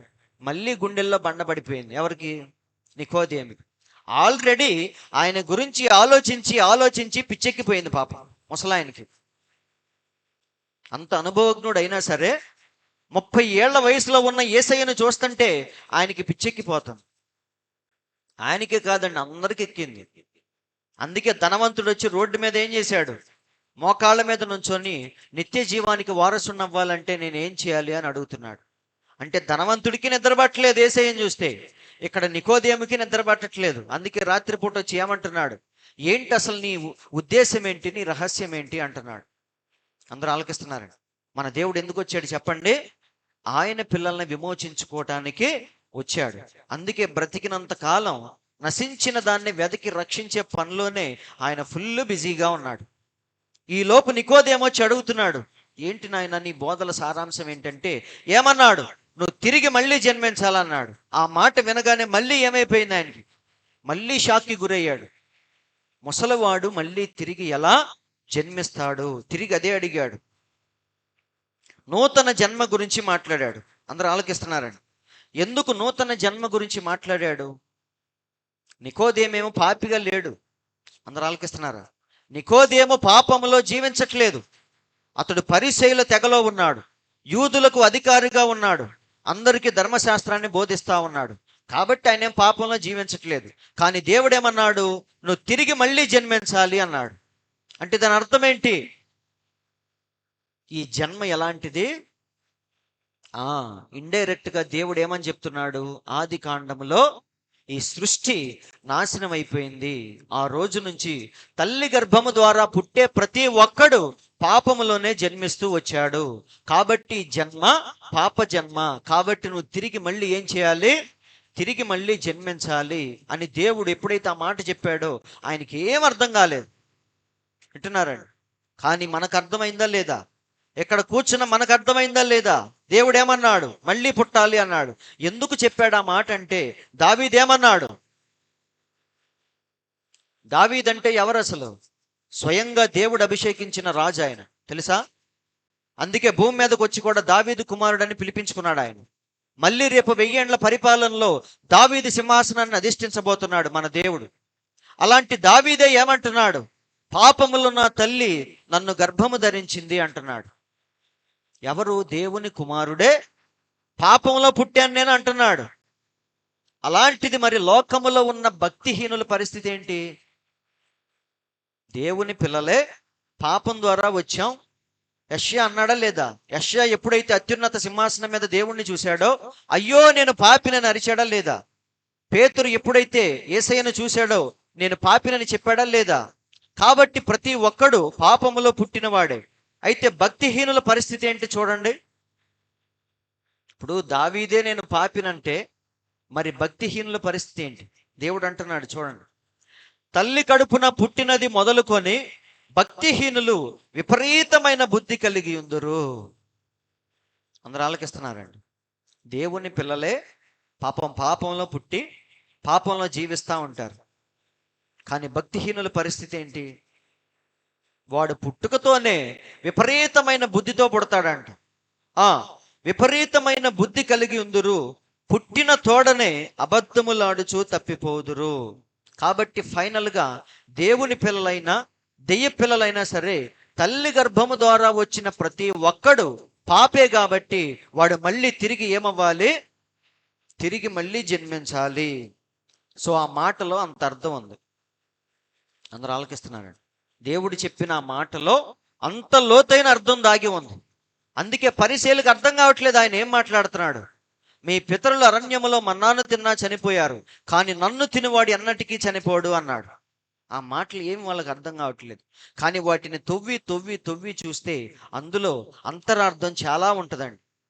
దేవుడు చెప్పిన ఈ మాటలో అంతరార్థం ఉందా లేదా? కాబట్టి దేవుడు ఆయనతో ఏమన్నాడు? నువ్వు తిరిగి మళ్ళీ జన్మించాలి అన్నాడు. అప్పుడు నికోదేము అడుగుతున్నాడు, ప్రభువా, ముసలివాడైన మనుష్యుడు ఎలాగూ జన్మింపగలడు? తల్లి గర్భములోనికి రెండవ మారు ప్రవేశించి జన్మింపగలడా? అది సాధ్యమేనా అని అడుగుతున్నాడు. మన దేవుని మాటలు ఎలా ఉన్నాయి? సృష్టి విరుద్ధంగా మాట్లాడుతున్నాడు. అన్ని అలాంటి మాటలే. లాజరు చనిపోతే మార్త దగ్గరికి వెళ్ళి ఏమంటున్నాడు చెప్పండి? ఏమంటున్నాడు? నువ్వు నమ్మితే లాజరు మళ్ళీ బతుకుతాడా అంటున్నాడు. అప్పుడు ఆమె ఏమంది? పాపం, నిజమే ప్రభువా, పునరుద్ధానం అప్పుడు ఎలాగో అందరు బతుకుతారు, అప్పుడు లాజరు కూడా బతుకుతాడులే అంది. అప్పుడు దేవుడేమన్నాడు? పునరుద్ధానమును జీవమును నేనే, అప్పుడు లేపటం కాదు, ఇప్పుడే బ్రతికిస్తానని దేవుడు చెప్పాడు. కాబట్టి దేవుని మాటలు ఎవరికి అర్థం కావట్లేదు, కానీ తొవ్వి చూస్తే అందులో చాలా అర్థం దాగి ఉంది. కాబట్టి నేను అంటున్నాడు, ముసలివాడైన మనుష్యుడు ఎలా జన్మిస్తాడు? అప్పుడు దేవుడు ఇంకొంచెం వెడమర్చి వివరించి చెప్తున్నాడు చూడండి. యేసు ఇట్లా, నేను ఒకడు నీటి మూలముగాను ఆత్మ మూలముగాను జన్మించితేనే గాని దేవుని రాజ్యములో ప్రవేశింపలేడని నిశ్చయముగా చెప్పుచున్నాను. సో జన్మ అంటే మళ్ళీ తల్లి గర్భములోనికి వెళ్ళి రావటం కాదు. చెడిపోయిందే తల్లి గర్భం అయితే ఎన్నిసార్లు వచ్చినా పాపిగానే వస్తావు, అవునా? రెండవసారి నువ్వు తల్లి గర్భంలోనికి వెళ్ళినా బయటకు వచ్చేది పాపిగానే వస్తావు. ఎందుకని? అసలు చెడిపోయిందే తల్లి గర్భం, ఆది కాండం. కాబట్టి ఈసారి నీటి మూలముగా ఆత్మ మూలముగా జన్మించాలి అని చెప్పాడు. చూడండి, ఈ శరీర సంబంధమైన పుట్టుక లాంటిదే రెండవ జన్మ కూడా అని చెప్తున్నాడు. అదేదో వేరే విషయం కాదండి. అదేదో నువ్వు అనుకున్నట్టు, మన భాషలో చెప్పాలంటే అదేదో అర్థం కాని ఏదో మర్మయుక్తమైన విషయం కాదు. ఈ శరీర సంబంధమైన పుట్టుక ఎలాంటిదో ఆత్మ సంబంధమైన పుట్టుక కూడా అలాంటిదే అని చెప్తున్నాడు.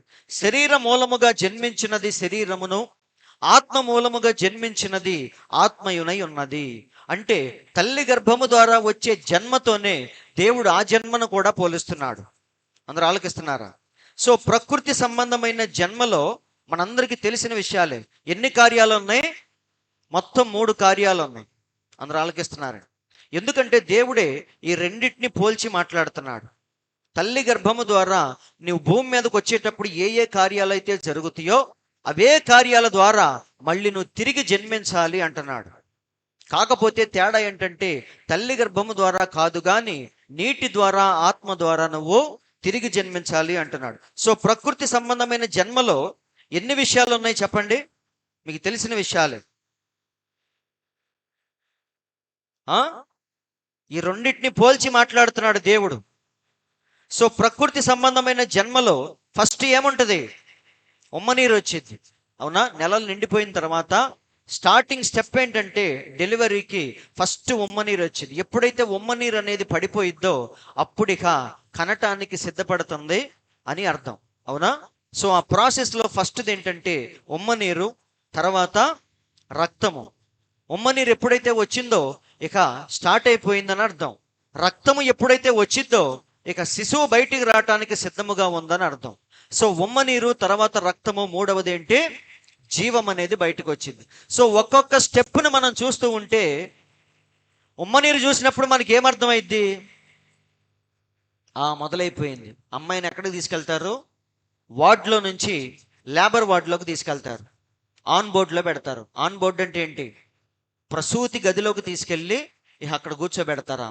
ఎందుకంటే ఉమ్మనీరు వచ్చేసింది. వింటున్నారండి? కాబట్టి ఇక తీసుకెళ్ళి లోపల పెడతారు. దేనికోసం చూస్తారు? ఆ రెండవ దానికోసం చూస్తారు. షో అంటారు. ఎప్పుడైతే ఆ షో అనేది కనపడిందో, రక్తం అనేది కనపడిందో అప్పుడు ఇక ఏమైంది? నొప్పులు అనేవి పెరుగుతూ ఉంటాయి. కాసేపట్లో జీవం రాబోతుందని చూపించేవే ఇవన్నీ కూడా. కాబట్టి ప్రకృతి సంబంధమైన జన్మలో ఈ 3 కార్యాలు జరిగినట్టే నూతన జన్మలో కూడా ఈ 3 కార్యాలు జరగాలి. వింటున్నారండి? ఈ ఉమ్మనీరు దేనికి సాదృశ్యం? నీతీకరణకు సాదృశ్యం. వింటున్నారండి? తర్వాత వచ్చే రక్తము దేనికి సాదృశ్యం? శుద్ధీకరణకు సాదృశ్యం. మూడవదేంటి? జీవము.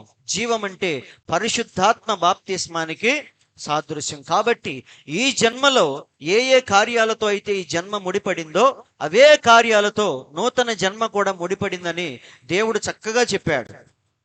ఇక్కడ ప్రవక్త ఏమన్నాడో చూడండి. స్వాభావికమైన జన్మలో స్త్రీ శిశువును ప్రసవించు ముందుగా నీరు బయటికి వచ్చును. స్వాభావికమైనది ఆత్మ సంబంధమైన దానికి సాదృశ్యము. ఎప్పుడైనా సరే మీరు గమనించండి, లోకములో ఉన్నవన్నీ కూడా ఆత్మ సంబంధమైన వాటికి సాదృశ్యాలు, రుజువులు, ఛాయలు. ఈరోజు మనం తినే ఆహారం దేనికి సాదృశ్యం? జీవాహారానికి సాదృశ్యం. అవునా? ఈరోజు మనం తాగే నీరు దేనికి సాదృశ్యం? జీవజలానికి సాదృశ్యం. ఈరోజు మనం ఉంటున్న ఇల్లు దేనికి సాదృశ్యం? చేతి పని కాక దేవుని చేత కట్టబడిన నివాసం ఒకటి ఉందని పౌలు చెప్పాడా లేదా? ఆ నివాసానికి సాదృశ్యం. అందరూ ఆలకిస్తున్నారండి. కాబట్టి ప్రకృతిలో జరిగేవన్నీ కూడా ఆత్మ సంబంధమైన దానికి రుజువులు, ఛాయలు. మొదట నీరు, తర్వాత రక్తము, తర్వాత జీవము వచ్చును. ఆ చిన్న శిశువును పట్టుకొని ఊపినప్పుడు కెవ్వుమని ఏడ్చును. నీరు, రక్తము, ప్రాణము. ఇప్పుడు దేవుని రాజ్యములోనికి పుట్టు బిడ్డయు అలాగే ఉండును. నీరు, రక్తము, జీవము. అందరూ ఆలకిస్తున్నారండి. కాబట్టి అలాంటి జన్మే నూతన జన్మ కూడా అని మన ప్రవక్త చెప్తున్నాడు. ఇప్పుడు చూద్దాం. నీతీకరణ నూతన జన్మలో ఫస్ట్ది ఏంటి? తల్లి జన్మించేటప్పుడేమో ఉమ్మనీరు, రక్తము, జీవము. నూతన జన్మలో ఏముంది? ఫస్ట్ది నీతీకరణ. నీతీకరణ అంటే ఏంటి చెప్పండి? సింపుల్గా మీకు తెలిసింది చెప్పండి. నీతీకరణ అంటే ఏంటి? మారు మనస్సు. వింటున్నారండి? దేవుడు ఫస్ట్ మనిషిలో చూసేది ఏంటంటే మారు మనసే. నిజమండి. నువ్వు రోడ్డు మీద ఎవరినైనా గుద్దావు సపోజ్. ఒకసారి ఒక ఆయన తాగున్నాడు. ఒక ఆయన గుద్దాడు. గుద్దంగానే తాగినోడికి, ఆ పక్కన ఉన్న ఫ్రెండ్స్కి, అందరికీ కోపం వచ్చింది. కానీ ఎవరినైతే గుద్దాడో ఆ వ్యక్తి ఏం చేశాడంటే, సారీ సార్ తప్పైపోయింది, చూసుకోలేదని చెప్పేసి చెప్పాడు. చెప్పంగానే వాడు వెంటనే కూలైపోయాడు. కానీ పక్కన ఉన్నోళ్ళు మాత్రం వాడిని కొట్టడానికి వచ్చారు. అప్పుడు వీడు ఏం చేశాడు తెలుసా? రే ఆగండ్రా, ఆయన ఏం చెప్పాడు? చూసుకోలేదు అన్నాడుగా, సారీ చెప్పాడుగా, ఎందుకులే పదండి అని చెప్పేసి వాడికి వచ్చిన కోపం కాస్త ఏమైపోయింది? ముందు కొట్టడానికి వచ్చాడు. కానీ ఎప్పుడైతే సార్ తప్పైపోయింది, చూసుకోలేదు అన్నాడో ఇక వాడు ఏం చేయలేకపోయాడు. సర్లే వెళ్ళు అంటున్నాడు కోపంలో. వీళ్ళందరూ ఎగబడుతున్నారు పక్కన ఉన్నవాళ్ళు. రే ఉండండిరా, సారీ చెప్పాడుగా, ఎందుకులే అని చెప్పేసి వెళ్ళిపోయాడు. అంటే దాని అర్థం ఏంటి? మనిషే కాదండి, ఎవరైనా సరే ఆ రిపెంటెన్స్ అనేది మనలో ఎప్పుడైతే చూస్తారో వెంటనే కోపం అనేది ఏమైపోద్ది? తగ్గిపోద్ది. దేవుడు కూడా మనలో ఫస్ట్ చూసేది ఏంటి చెప్పండి? హిజ్కియాకి మరణకరమైన రోగం వచ్చిందని దేవుడు చెప్పాడు.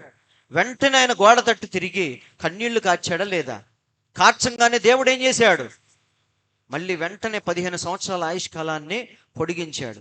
నినివే వారి మీద ఉగ్రత ప్రకటించినప్పుడు రాజు మొదలుకొని బిచ్చగాడి వరకు అందరూ కూడా ఉపవాసంలో ఉండి ప్రార్థనలు చేసినప్పుడు దేవుడు ఏం చేశాడు?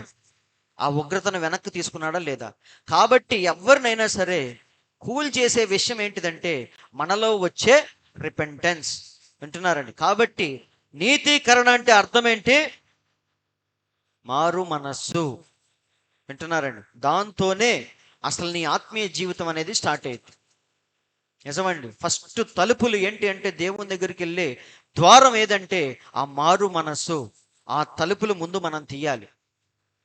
ఈ తలుపులు చాలా మంది తీయకుండా అక్కడికి వెళ్ళిపోయామని ఫీల్ అవుతా ఉంటారు. అది 3వ డోర్. అది తెలుసా? ఆవరణము, పరిశుద్ధ స్థలము, అతి పరిశుద్ధ స్థలం. ఈ రోజు చాలా మంది మేము దేవునితో ఉన్నాం, అక్కడ ఉన్నాం, ఆత్మలో ఉన్నాం, గంతులేస్తున్నాం, పరిశుద్ధాత్మ పొందాం అంటాడు. కానీ నిజానికి చూస్తే ఎక్కడున్నాడు? ఇంకా ఫస్ట్ డోర్ దగ్గరే ఉన్నాడు. అందరూ ఆలకిస్తున్నారండి. కాబట్టి ఫస్ట్ తలుపులేంటి? మారు మనసు. ఇది తర్వాత చదువుకోండి, మీకు చక్కగా అర్థమైంది. చూడండి, ఇక్కడ ఒక మాట చెప్తున్నాడు, మీకు వివరించాలి. ఒక ఆయన మన ప్రవక్తను అడిగాడు, అయ్యా 13 సంవత్సరాల వయసులో నేను బాప్తీసం తీసుకున్నా, అవునా? ఇప్పుడు మళ్ళీ నేను తీసుకోవాలా? అప్పుడు తీసుకున్న బాప్తీసం సరిపోయిద్దా అని అడుగుతాడు. ఎప్పుడో చిన్నప్పుడు తెలిసి తెలియని వయసులో తీసుకున్నా, ఇప్పుడు మళ్ళీ మీ వాక్యం విన్న తర్వాత మళ్ళీ నాకు పూర్తి అవగాహన వచ్చింది, ఇప్పుడు మళ్ళీ నేను తీసుకోవాలా? అదే సరిపోయిద్దా అని అడుగుతాడు. అప్పుడు ప్రవక్త చెప్తున్న మాట చూడండి, బాప్తీసం అనేది కేవలం ప్రజలకు, దేవునికి నువ్వు మార్పు చెందావని చూపించేదే బాప్తీసం. వింటున్నారండి? నీళ్లలో మునగటం అంటే ఏంటి? అప్పుడు నువ్వు మారేవని కాదు, ఆల్రెడీ మారు మనసు పొంది. మారు మనసు అనేది ఎక్కడ జరిగిద్ది? ఇక్కడ జరిగిద్ది. బాప్తీసం అనేది నీళ్లలో జరిగిద్ది. ఆ బాప్తీసం ద్వారా లోకానికి, దేవునికి నువ్వు కనపరుస్తున్నావు. ఏమని? ప్రభువా, నేను మారు మనసు పొందాను, దానికి సాదృశ్యముగా బాప్తీసం తీసుకుంటున్నా అని. అదే దేవుడు ప్రవక్త చెప్తున్నాడు ఆయనకి. బాప్తీసం అనేది అది కేవలం చూపించే విషయమే, కానీ దానికంటే ప్రాముఖ్యమైనది ఏంటి? నీ హృదయంలో జరిగే రిపెంటెన్సే అన్నిటికంటే ప్రాముఖ్యమైనది. కాబట్టి నువ్వు ఇప్పుడు మళ్ళీ కంగారు పడి బాప్తీసం తీసుకోవాల్సిన పని లేదు అని ప్రవక్త చెప్తున్నాడు. అందుకే ఇది పెట్టాను, మీరు చదువుకుంటారని. సో పేతురు పెంతెకొస్తు పండుగ రోజున చెప్పిన మాట ఏంటి? ముందు బాప్తీసం పొందండి అని చెప్పాడా? ముందు మారు మనసు పొందండి అని చెప్పాడా? చదవండి. మారు మనసు పొంది అప్పుడు బాప్తీసం దగ్గరికి రావాలి. ఇంగ్లీష్ బైబిల్లో మీరు చూడండి, ఇంకా క్లియర్గా ఉంటుంది. ఫస్ట్ రిపెంటెన్స్, తర్వాతే బాప్తీసం. ఆ వచనాన్ని చదువుకోండి, మీకు చాలా క్లియర్గా ఉంటుంది. కాబట్టి ఫస్ట్ ఏం కావాలి మనకి?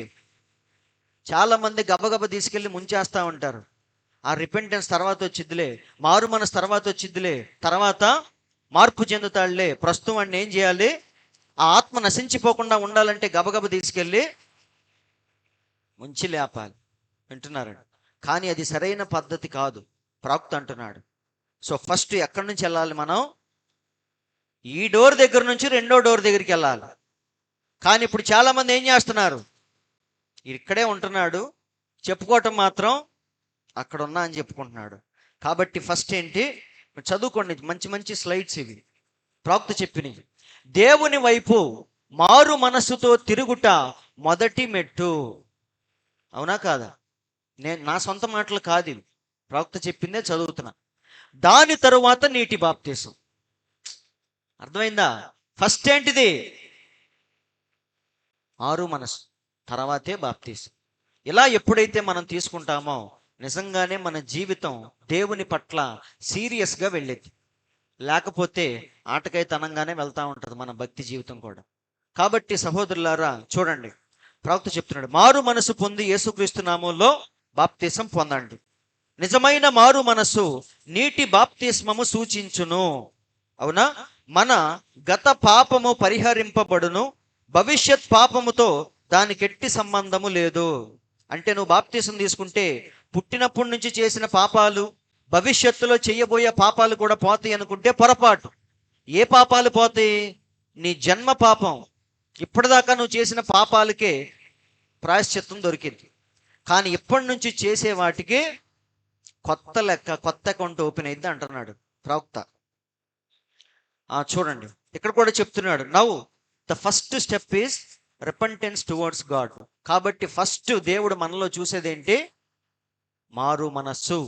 మారు మనసు అంటే ఏంటి చెప్పండి? పశ్చాత్తాపము, ఒప్పుకోలు, నువ్వు పాపివని గుర్తించి దాన్ని విడిచిపెట్టి పశ్చాత్తాపడి క్రీస్తును రక్షకుడుగా నువ్వు అంగీకరించినప్పుడు నువ్వు రిపెంట్ అయ్యావు అని అర్థం. అందరూ అర్థం చేసుకుంటున్నారా? కాబట్టి అలా మనం ఏం చేయాలంటే మొదటి తలుపులు తీయాలి. వింటున్నారండి? అది ఫస్ట్ది. సో అది అయిపోయిన తర్వాత నెక్స్ట్ ఏంటి? చాలా ప్రాముఖ్యమైనది. వింటున్నారండి? రెండోది ఏంటి? శుద్ధీకరణ. శుద్ధీకరణ అంటే ఏంటి? క్లీన్ చేయటం అని అర్థం. అవునా?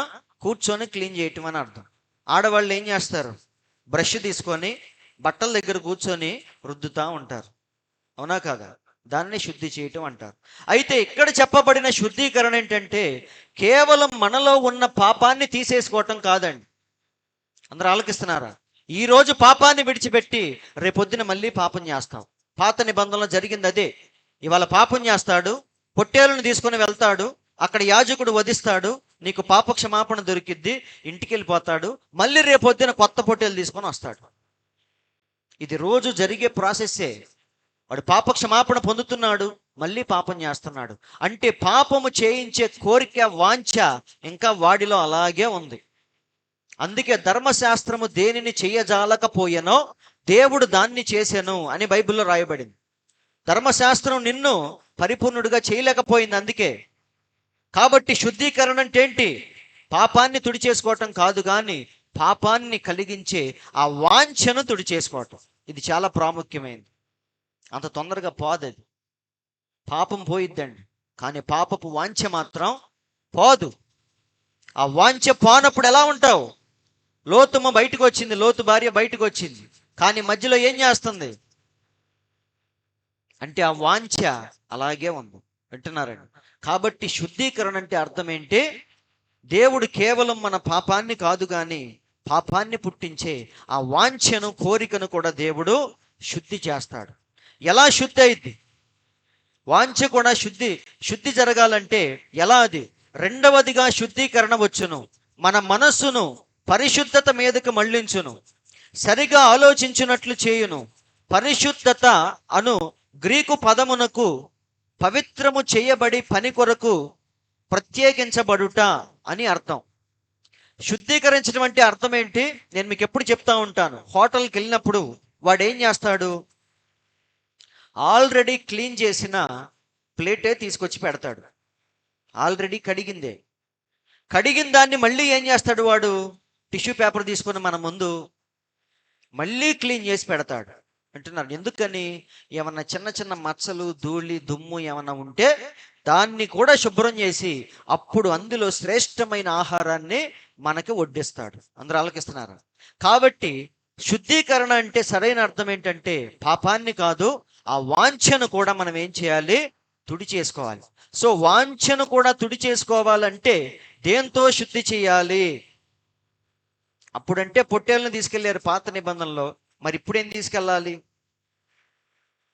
ఇక్కడ చూడండి, ప్రవక్త అంటున్నాడు, ఒకడు పాపమును గూర్చి పశ్చాత్తాప పడియు ఇంకను దురాలోచనలు కలిగి ఉండవచ్చు. వాడు ఏడ్చి పశ్చాత్తాపడతాడు, కానీ అయినా సరే లోపల కోరిక మాత్రం ఇంకా అలాగే ఉంది. ఆమె చెడ్డ స్త్రీ అయినచో చెడు తలంపులు వచ్చుచుండుట గమనించును. వాడు తాగుబోతూ అయినచో సారాయి వాసన తగిలినప్పుడు మనసు అటు లాగును. ఇది జరిగేవేనా? రోజు జరుగుతున్న విషయాలేనా ప్రవక్త చెప్పేది? వింటున్నారండి?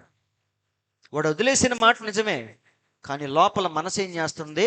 లాగుతా ఉంది. అంటే వాంఛ, కోరిక లోపల అలాగే ఉంది. కాబట్టి ఇక్కడ చూడండి, కానీ పరిశుద్ధత పొందినప్పుడు ఆ వాంఛ అతనిలో నుండి కడిగి వేయబడును. ఆ కోరిక అచ్చట లేదు, అయినా ఇంకా అతడు సరిగా లేడు. చూడండి, కాబట్టి శుద్ధీకరణ అంటే అర్థం ఏంటి చెప్పండి?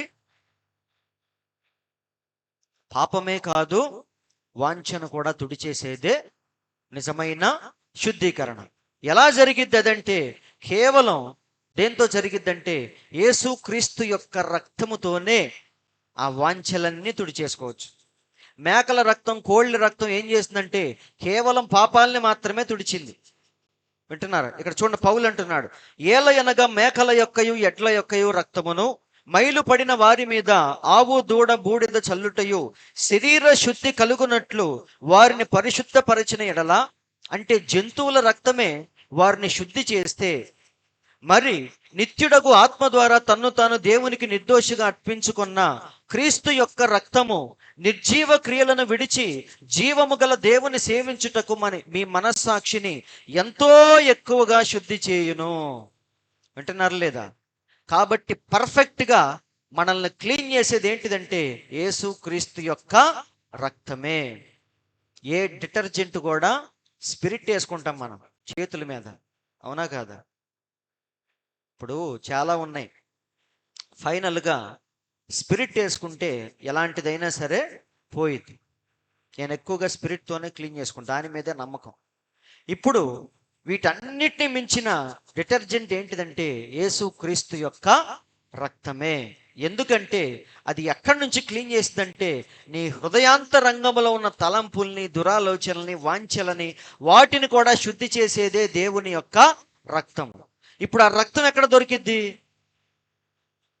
బ్లడ్ బ్యాంక్ వెళ్తే దొరికిద్దా? వింటున్నారండి? దొరకదు అక్కడ. ఆ రక్తం ఎక్కడుంది చెప్పండి? ప్రత్యక్షత ఉంటే మీకు అర్థమైంది. రక్తం ఎక్కడుంది? ఇప్పుడు ఎక్కడుంది? పిన్ని చెప్తుంది, వాక్యమే. అందరూ ఆలకిస్తున్నారు లేదా? అందుకే దేవుడు ఏమన్నాడు? నా శరీరాన్ని తినండి, నా రక్తం తాగండి అన్నాడు. ఏంటి ఆ రక్తం? ఇదే. ఏంటి ఆయన శరీరం? ఇదే. వింటున్నారండి? కాబట్టి బైబిల్లో చాలా క్లియర్గా ఉంది. గెత్సెమనే తోటలో దేవుడు ఏమన్నాడు? సత్యమందు వారిని ప్రతిష్ఠ చేయుము, నీ వాక్యమే సత్యము. ఇంగ్లీష్ బైబిల్లో చూడండి, శాంక్టిఫైడ్ ఏమంటున్నాడు అంటే ప్రతిష్ఠ చేయటం అంటే అర్థం ఏంటి? ఈ చర్చిని మనం ప్రతిష్ఠిస్తాం కదా, డెడికేట్ చేస్తాం అంటే దేవుని పని కోసం ఈ చర్చిని పక్కన పెట్టాం, అవునా? అలాంటిదే శాంక్టిఫైడ్ ఏమంటున్నాడు అంటే నీ వాక్యము చేత వారిని శుద్ధీకరించు, ప్రతిష్ఠించు, పక్కన పెట్టు అని అర్థం. గెత్సెమనే తోటలో ఆయన చేసిన ప్రార్థన అదేనండి. కాబట్టి కరెక్ట్గా మనల్ని శాంక్టిఫై చేసేది, శుద్ధీకరించేది ఏంటిదంటే దేవుని యొక్క రక్తమే. ఆ రక్తము ఎక్కడుంది ఇప్పుడంటే ఆయన వాక్యములో ఉంది, అవునా? నేను చెప్పిన మాటలే ఆత్మయు రక్తమునై ఉన్నవి అని దేవుడు చెప్పాడా లేదా? కాబట్టి సహోదరులారా, రెండవ స్టెప్ ఏంటి చూడండి. శుద్ధీకరణ అనగా శుభ్రపరచుట. ఇంకొక మాటలో చెప్పాలంటే ఈ లైన్ గుర్తుపెట్టుకోండి, చాలా ప్రాముఖ్యమైనది. శుద్ధీకరణ అనగా శుభ్రపరచుట, జీవమునకు సిద్ధపాటు. అది నెక్స్ట్ స్టెప్కి ప్రిపరేషన్. అది అందరూ ఆలకిస్తున్నారండి. అందుకే ఇది లాంగ్ ప్రాసెస్. ఇది మారు మనసు వెంటనే అయిపోదు, కానీ శుద్ధీకరణ మాత్రం కొంచెం టైం పట్టేది. ఎందుకంటే ఒక్కొక్కడు కరుడు కట్టిన ఉగ్రవాది లాంటి వాడు ఉంటాడు, అవునా? వాడిని శుద్ధి చేయాలంటే కొంచెం టైం పట్టింది. సో ఇదంతా ఏంటి? నెక్స్ట్ స్టెప్కి, నెక్స్ట్ దానికి ప్రిపరేషనే శుద్ధీకరణ. సో జీవమునకు సిద్ధపాటు చేయుట. సో ఈ రెండు కార్యాలు ఎప్పుడైతే పర్ఫెక్ట్గా జరిగినాయో అప్పుడు నెక్స్ట్ ఏంటి? నెక్స్ట్ ఏంటిది? పరిశుద్ధాత్మ బాప్తిస్మమే. ఈ రెండు సరిగ్గా ఎప్పుడైతే జరుగుతాయో, నువ్వు ఈ తలుపులు ఎప్పుడైతే తీసి కరెక్ట్గా రెండవ తలుపు దగ్గరికి వెళ్తావో అప్పుడు నువ్వు మూడో తలుపు తీయటానికి సిద్ధపడినట్టు అర్థం, అవునా? ఆవరణంలో నుండి యాజకుడు ఎక్కడికి వెళ్ళాలి? పరిశుద్ధ స్థలంలోనికి వెళ్ళాలి. అక్కడ మళ్ళీ తన జీవితాన్ని పూర్తిగా పవిత్రముగా కాపాడుకొని అప్పుడు మూడవ తెరను చీల్చుకుంటూ అతి పరిశుద్ధ స్థలంలోనికి వెళ్ళాలి. అది దేవుడు ఉండే ప్రదేశము. వింటున్నారండి? కాబట్టి ఈ రెండు కార్యాలు జరిగిన పిమ్మట మూడవది ఏంటంటే పరిశుద్ధాత్మ బాప్తిస్మం. ఈ పరిశుద్ధాత్మ బాప్తిస్మము ద్వారా నూతన జన్మ అనేది పూర్తిగా జరిగినట్టు అర్థం. సో పరిశుద్ధాత్మ బాప్తిస్మం అంటే చాలా జాగ్రత్తగా చూడండి, దేవుడు మనలో నివాసము చేయుట. అది చర్చికి వచ్చినప్పుడు దేవుని ఆత్మ మనల్ని తాగుతూ ఉంటుంది. అందుకే వాక్యానికి మనం ఏడుస్తాం, పశ్చాత్తాపడతాం, దేవుని ప్రసన్నతను అనుభవిస్తాం. అంటే దాని అర్థం ఏంటి? దేవుని ఆత్మ మనల్ని ఏం చేస్తుంది? నన్ను తాగుతుంది, మిమ్మల్ని తాగుతుంది. ఆ వాక్యం నన్ను గద్దిస్తుంది, మిమ్మల్ని గద్దిస్తుంది. నేను పశ్చాత్తాపడుతున్నాను, మీరు పశ్చాత్తాపడుతున్నారు. ఇక నుంచి దేవుని కోసం మనం జీవించాలి అని మనం ఆరాటపడుతున్నాం. అంటే దేవుని ఆత్మ మనల్ని తాగుతున్నట్ట కాదా? కానీ బయటికి వెళ్ళంగానే మళ్ళీ ఏం చేస్తున్నాం అంటే దేవుని ఆత్మ తాగటం వేరు, దేవుడు నీలో నివాసము చేయటం వేరు. రెండిటికి తేడా ఉందా లేదా? దేవుని ఆత్మ తాకినప్పుడు కయపా కూడా ప్రవచించాడు. కయపా ఏమన్నాడు? అనేకులు బ్రతకాలంటే ఒకడు చనిపోవాలి అని యేసయ్య గురించి ప్రవచించాడు. అంటే దేవుని ఆత్మ ఆ కయపాను కూడా తాకింది. కానీ పరిశుద్ధాత్మ లేదు ఆయనకి. పరిశుద్ధాత్మ అంటే ఏంటి? దేవుడు నీ లోపలికి వచ్చి నివాసము చేయటమే పరిశుద్ధాత్మ బాప్తిస్మము. అందరూ ఆలకిస్తున్నారా? దేవుడు పరిశుద్ధాత్మగా దిగివచ్చు ముందు నీవు మారు మనసు పొందవలెను. క్రీస్తు దిగివచ్చి మానవ హృదయంలో నివాసము చేయును. ఆయన నామములో నీటి బాప్తిసం పొందినప్పుడు నీవు ఆయనకు చెందిన వాడవగుదు. యేసు రక్తము ద్వారా అది కడుగబడవలెను. అప్పుడు దేవుని యొద్ద నుండి పరిశుద్ధాత్మ దిగివచ్చి పాపపు కోర్కెను లోక స్వభావమును దహించి వేయును. కాబట్టి పరిశుద్ధాత్మ అంటే దేవుడు మన లోపలికి వచ్చి నివాసము చేయటమే పరిశుద్ధాత్మ బాప్తిస్మము. అందుకే యేసయ్య భూమి మీద ఉన్నప్పుడు చెప్పాడు ఏమని? లోకము ఆయనను చూడదు, ఆయనను ఎరుగదు గనుక ఆయన్ని పొందనేరదు. కానీ మీరు ఆయన్ని ఎరుగుదురు, ఆయన మీతో కూడా నివసించును, మీలో నివసించును, మీ లోపలికి వచ్చి ఉంటాను అంటున్నాడు. అందరూ ఆలోకిస్తున్నారండి. సేమ్ అదే పెంతుకొస్తు పండుగ రోజున జరిగింది, అదే కాదు? ఎక్కడికి వచ్చాడు దేవుడు? డైరెక్ట్గా వాళ్ళ లోపలికి వచ్చేసాడు. వింటున్నారండి? ఇప్పుడు మాట్లాడుతున్న భాషలు వాళ్ళు కాదు, దేవుడు. ఇప్పుడు ప్రసంగం చేస్తున్న వాళ్ళు కాదు, దేవుడు. వారు నడిచి వెళుతుంటే నీడ పడి అనేక మంది స్వస్థత పొందుతున్నారు. అంటే వారిలో ఉన్నది ఎవరు? అననీయ సఫేరాలు పొలం అమ్మి సగం ఇంట్లో దాచుకొని సగం తీసుకొచ్చి ఇస్తున్నారు. అప్పుడు ఎవరు చూస్తున్నాడు? పేతురు కాదు, పేతురులో ఉన్న దేవుడు చూస్తున్నాడు. అందుకే అడుగుతున్నాడు ఏమని? ఎందుకు సగం దాచుకొని సగం తెచ్చేవన్నాడు. పేతురు అయితే అడిగేవాడు కాదు, కానీ పేతురులు ఎవరున్నారు? దేవుడు ఉన్నాడు. అందుకే క్షమించలేదండి. పేతురు అయితే క్షమించేవాడు, మనోడేలే అని. కానీ దేవుడు మాత్రం మనోడు తనోడు అనేవాడు కాదు. పాప విషయంలో ఎవరినైనా సరే ఆదామును సైతమే మెడబట్టి బయటికి గెంటిన వాడు నిన్ను నన్ను విడిచిపెడతాడా? దేవుడు విడిచిపెట్టడండి. కాబట్టి పరిశుద్ధాత్మ అంటే అర్థం ఏంటి? దేవుడు నీ లోపల వచ్చి ఇక నువ్వు చేయాల్సిన పనులన్నీ దేవుడు చేసుకుంటూ వెళతాడు. సరేనా? కాబట్టి ఇక్కడ చూడండి, అది ఎట్లు వచ్చునో గమనించండి. ఎలా వచ్చింది? స్టెప్ బై స్టెప్ మనం ఎలా వెళతామంటే, వర్తమానం వచ్చుచున్నది. మార్టిన్ లూథర్ నీతీకరణ తీసుకొచ్చాడు, 5వ సంఘకాలపు దూత. జాన్ వెస్లీ శుద్ధీకరణను తీసుకొచ్చాడు, శుద్ధీకరణ వర్తమానాన్ని తీసుకొచ్చాడు, 6వ సంఘకాలపు దూత. తర్వాత పెంతుకొస్తు పరిశుద్ధాత్మ బాప్తీసం. అంటే 1906లో పరిశుద్ధాత్మ యొక్క తొలకరి వర్షములాగా వరాలు, భాషలు దేవుడు వాటిని ఇచ్చాడు. అయితే వాటితోనే వాళ్ళు బ్రేక్ అయిపోయారు. తర్వాత మన ప్రవక్త వచ్చి నిజంగానే పరిశుద్ధాత్మ బాప్తీసం దగ్గరికి నడిపించాడు. ఈ వర్తమానములను మించి మరేవి ఎన్నడూ రావు. అందరూ ఆలకిస్తున్నారండి? అందరు ఇక్కడే ఉన్నారు కదా? కాబట్టి క్రీస్తు వచ్చి సంఘమును మారు మనసు నొద్దకు నడిపించెను.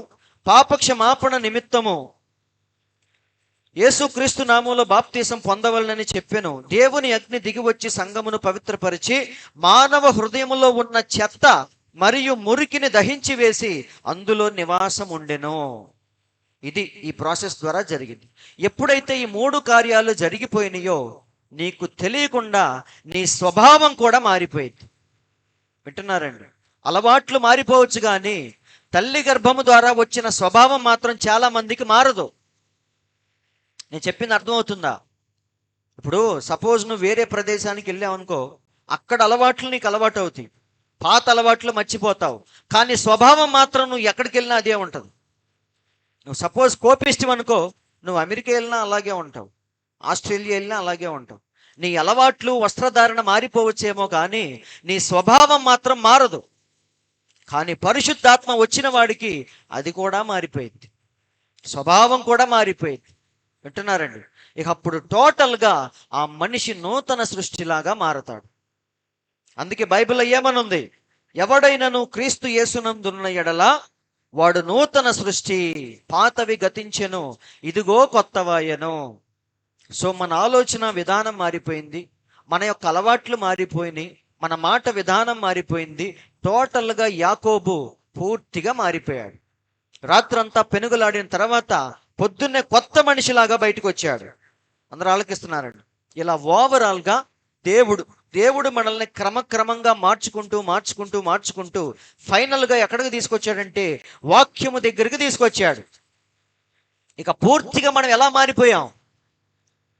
నాశనములో ఉన్న మనల్ని దేవుడు ఏం చేశాడు? స్టెప్ బై స్టెప్ మార్చుకుంటూ ఒకరోజు మనల్ని సజీవ వాక్యముగా మార్చేశాడు. సజీవ వాక్యం అంటే ఏంటి? నీ లోపల వాక్యం అంటాం. బైబిల్లో ఉందా లేదా? మెత్తని హృదయముల మీద దేవుడు రాశాడు, మీరే ప్రకటన పలకలు అని బైబిల్లో ఉందా లేదా? కాబట్టి ఆ వాక్యము మనలో నివాసము చేయటమే సజీవ వాక్యం అంటే. ఈరోజు అందరి దగ్గర వ్రాయబడిన వాక్యం ఉందండి, కానీ సజీవ వాక్యం ఎవరి దగ్గర లేదు. ఏంటి రెండింటికి తేడా? ఇక్కడ మీరు చూడండి, శాస్త్రులు పరిశీల దగ్గర ఏముంది? వ్రాయబడిన వాక్యం ఉంది, లేఖనాలన్నిటి మీద పట్టున్న వారికి. అందుకే హేరోదు రాజు పిలిచి, యూదుల రాజు ఎక్కడ పుట్టాడో చెప్పండి అన్నప్పుడు వీళ్ళు ఏం చేశారు? గబగబా గ్రంథాలన్నీ తిరగేసి, రాజా బెత్లెహేములో పుడతాడని రాయబడింది అన్నారు. అన్నారా లేదా? అంటే వాళ్ళ దగ్గర ఏముంది? వ్రాయబడిన వాక్యం ఉంది. కానీ యేసయ్య దగ్గర ఏముంది?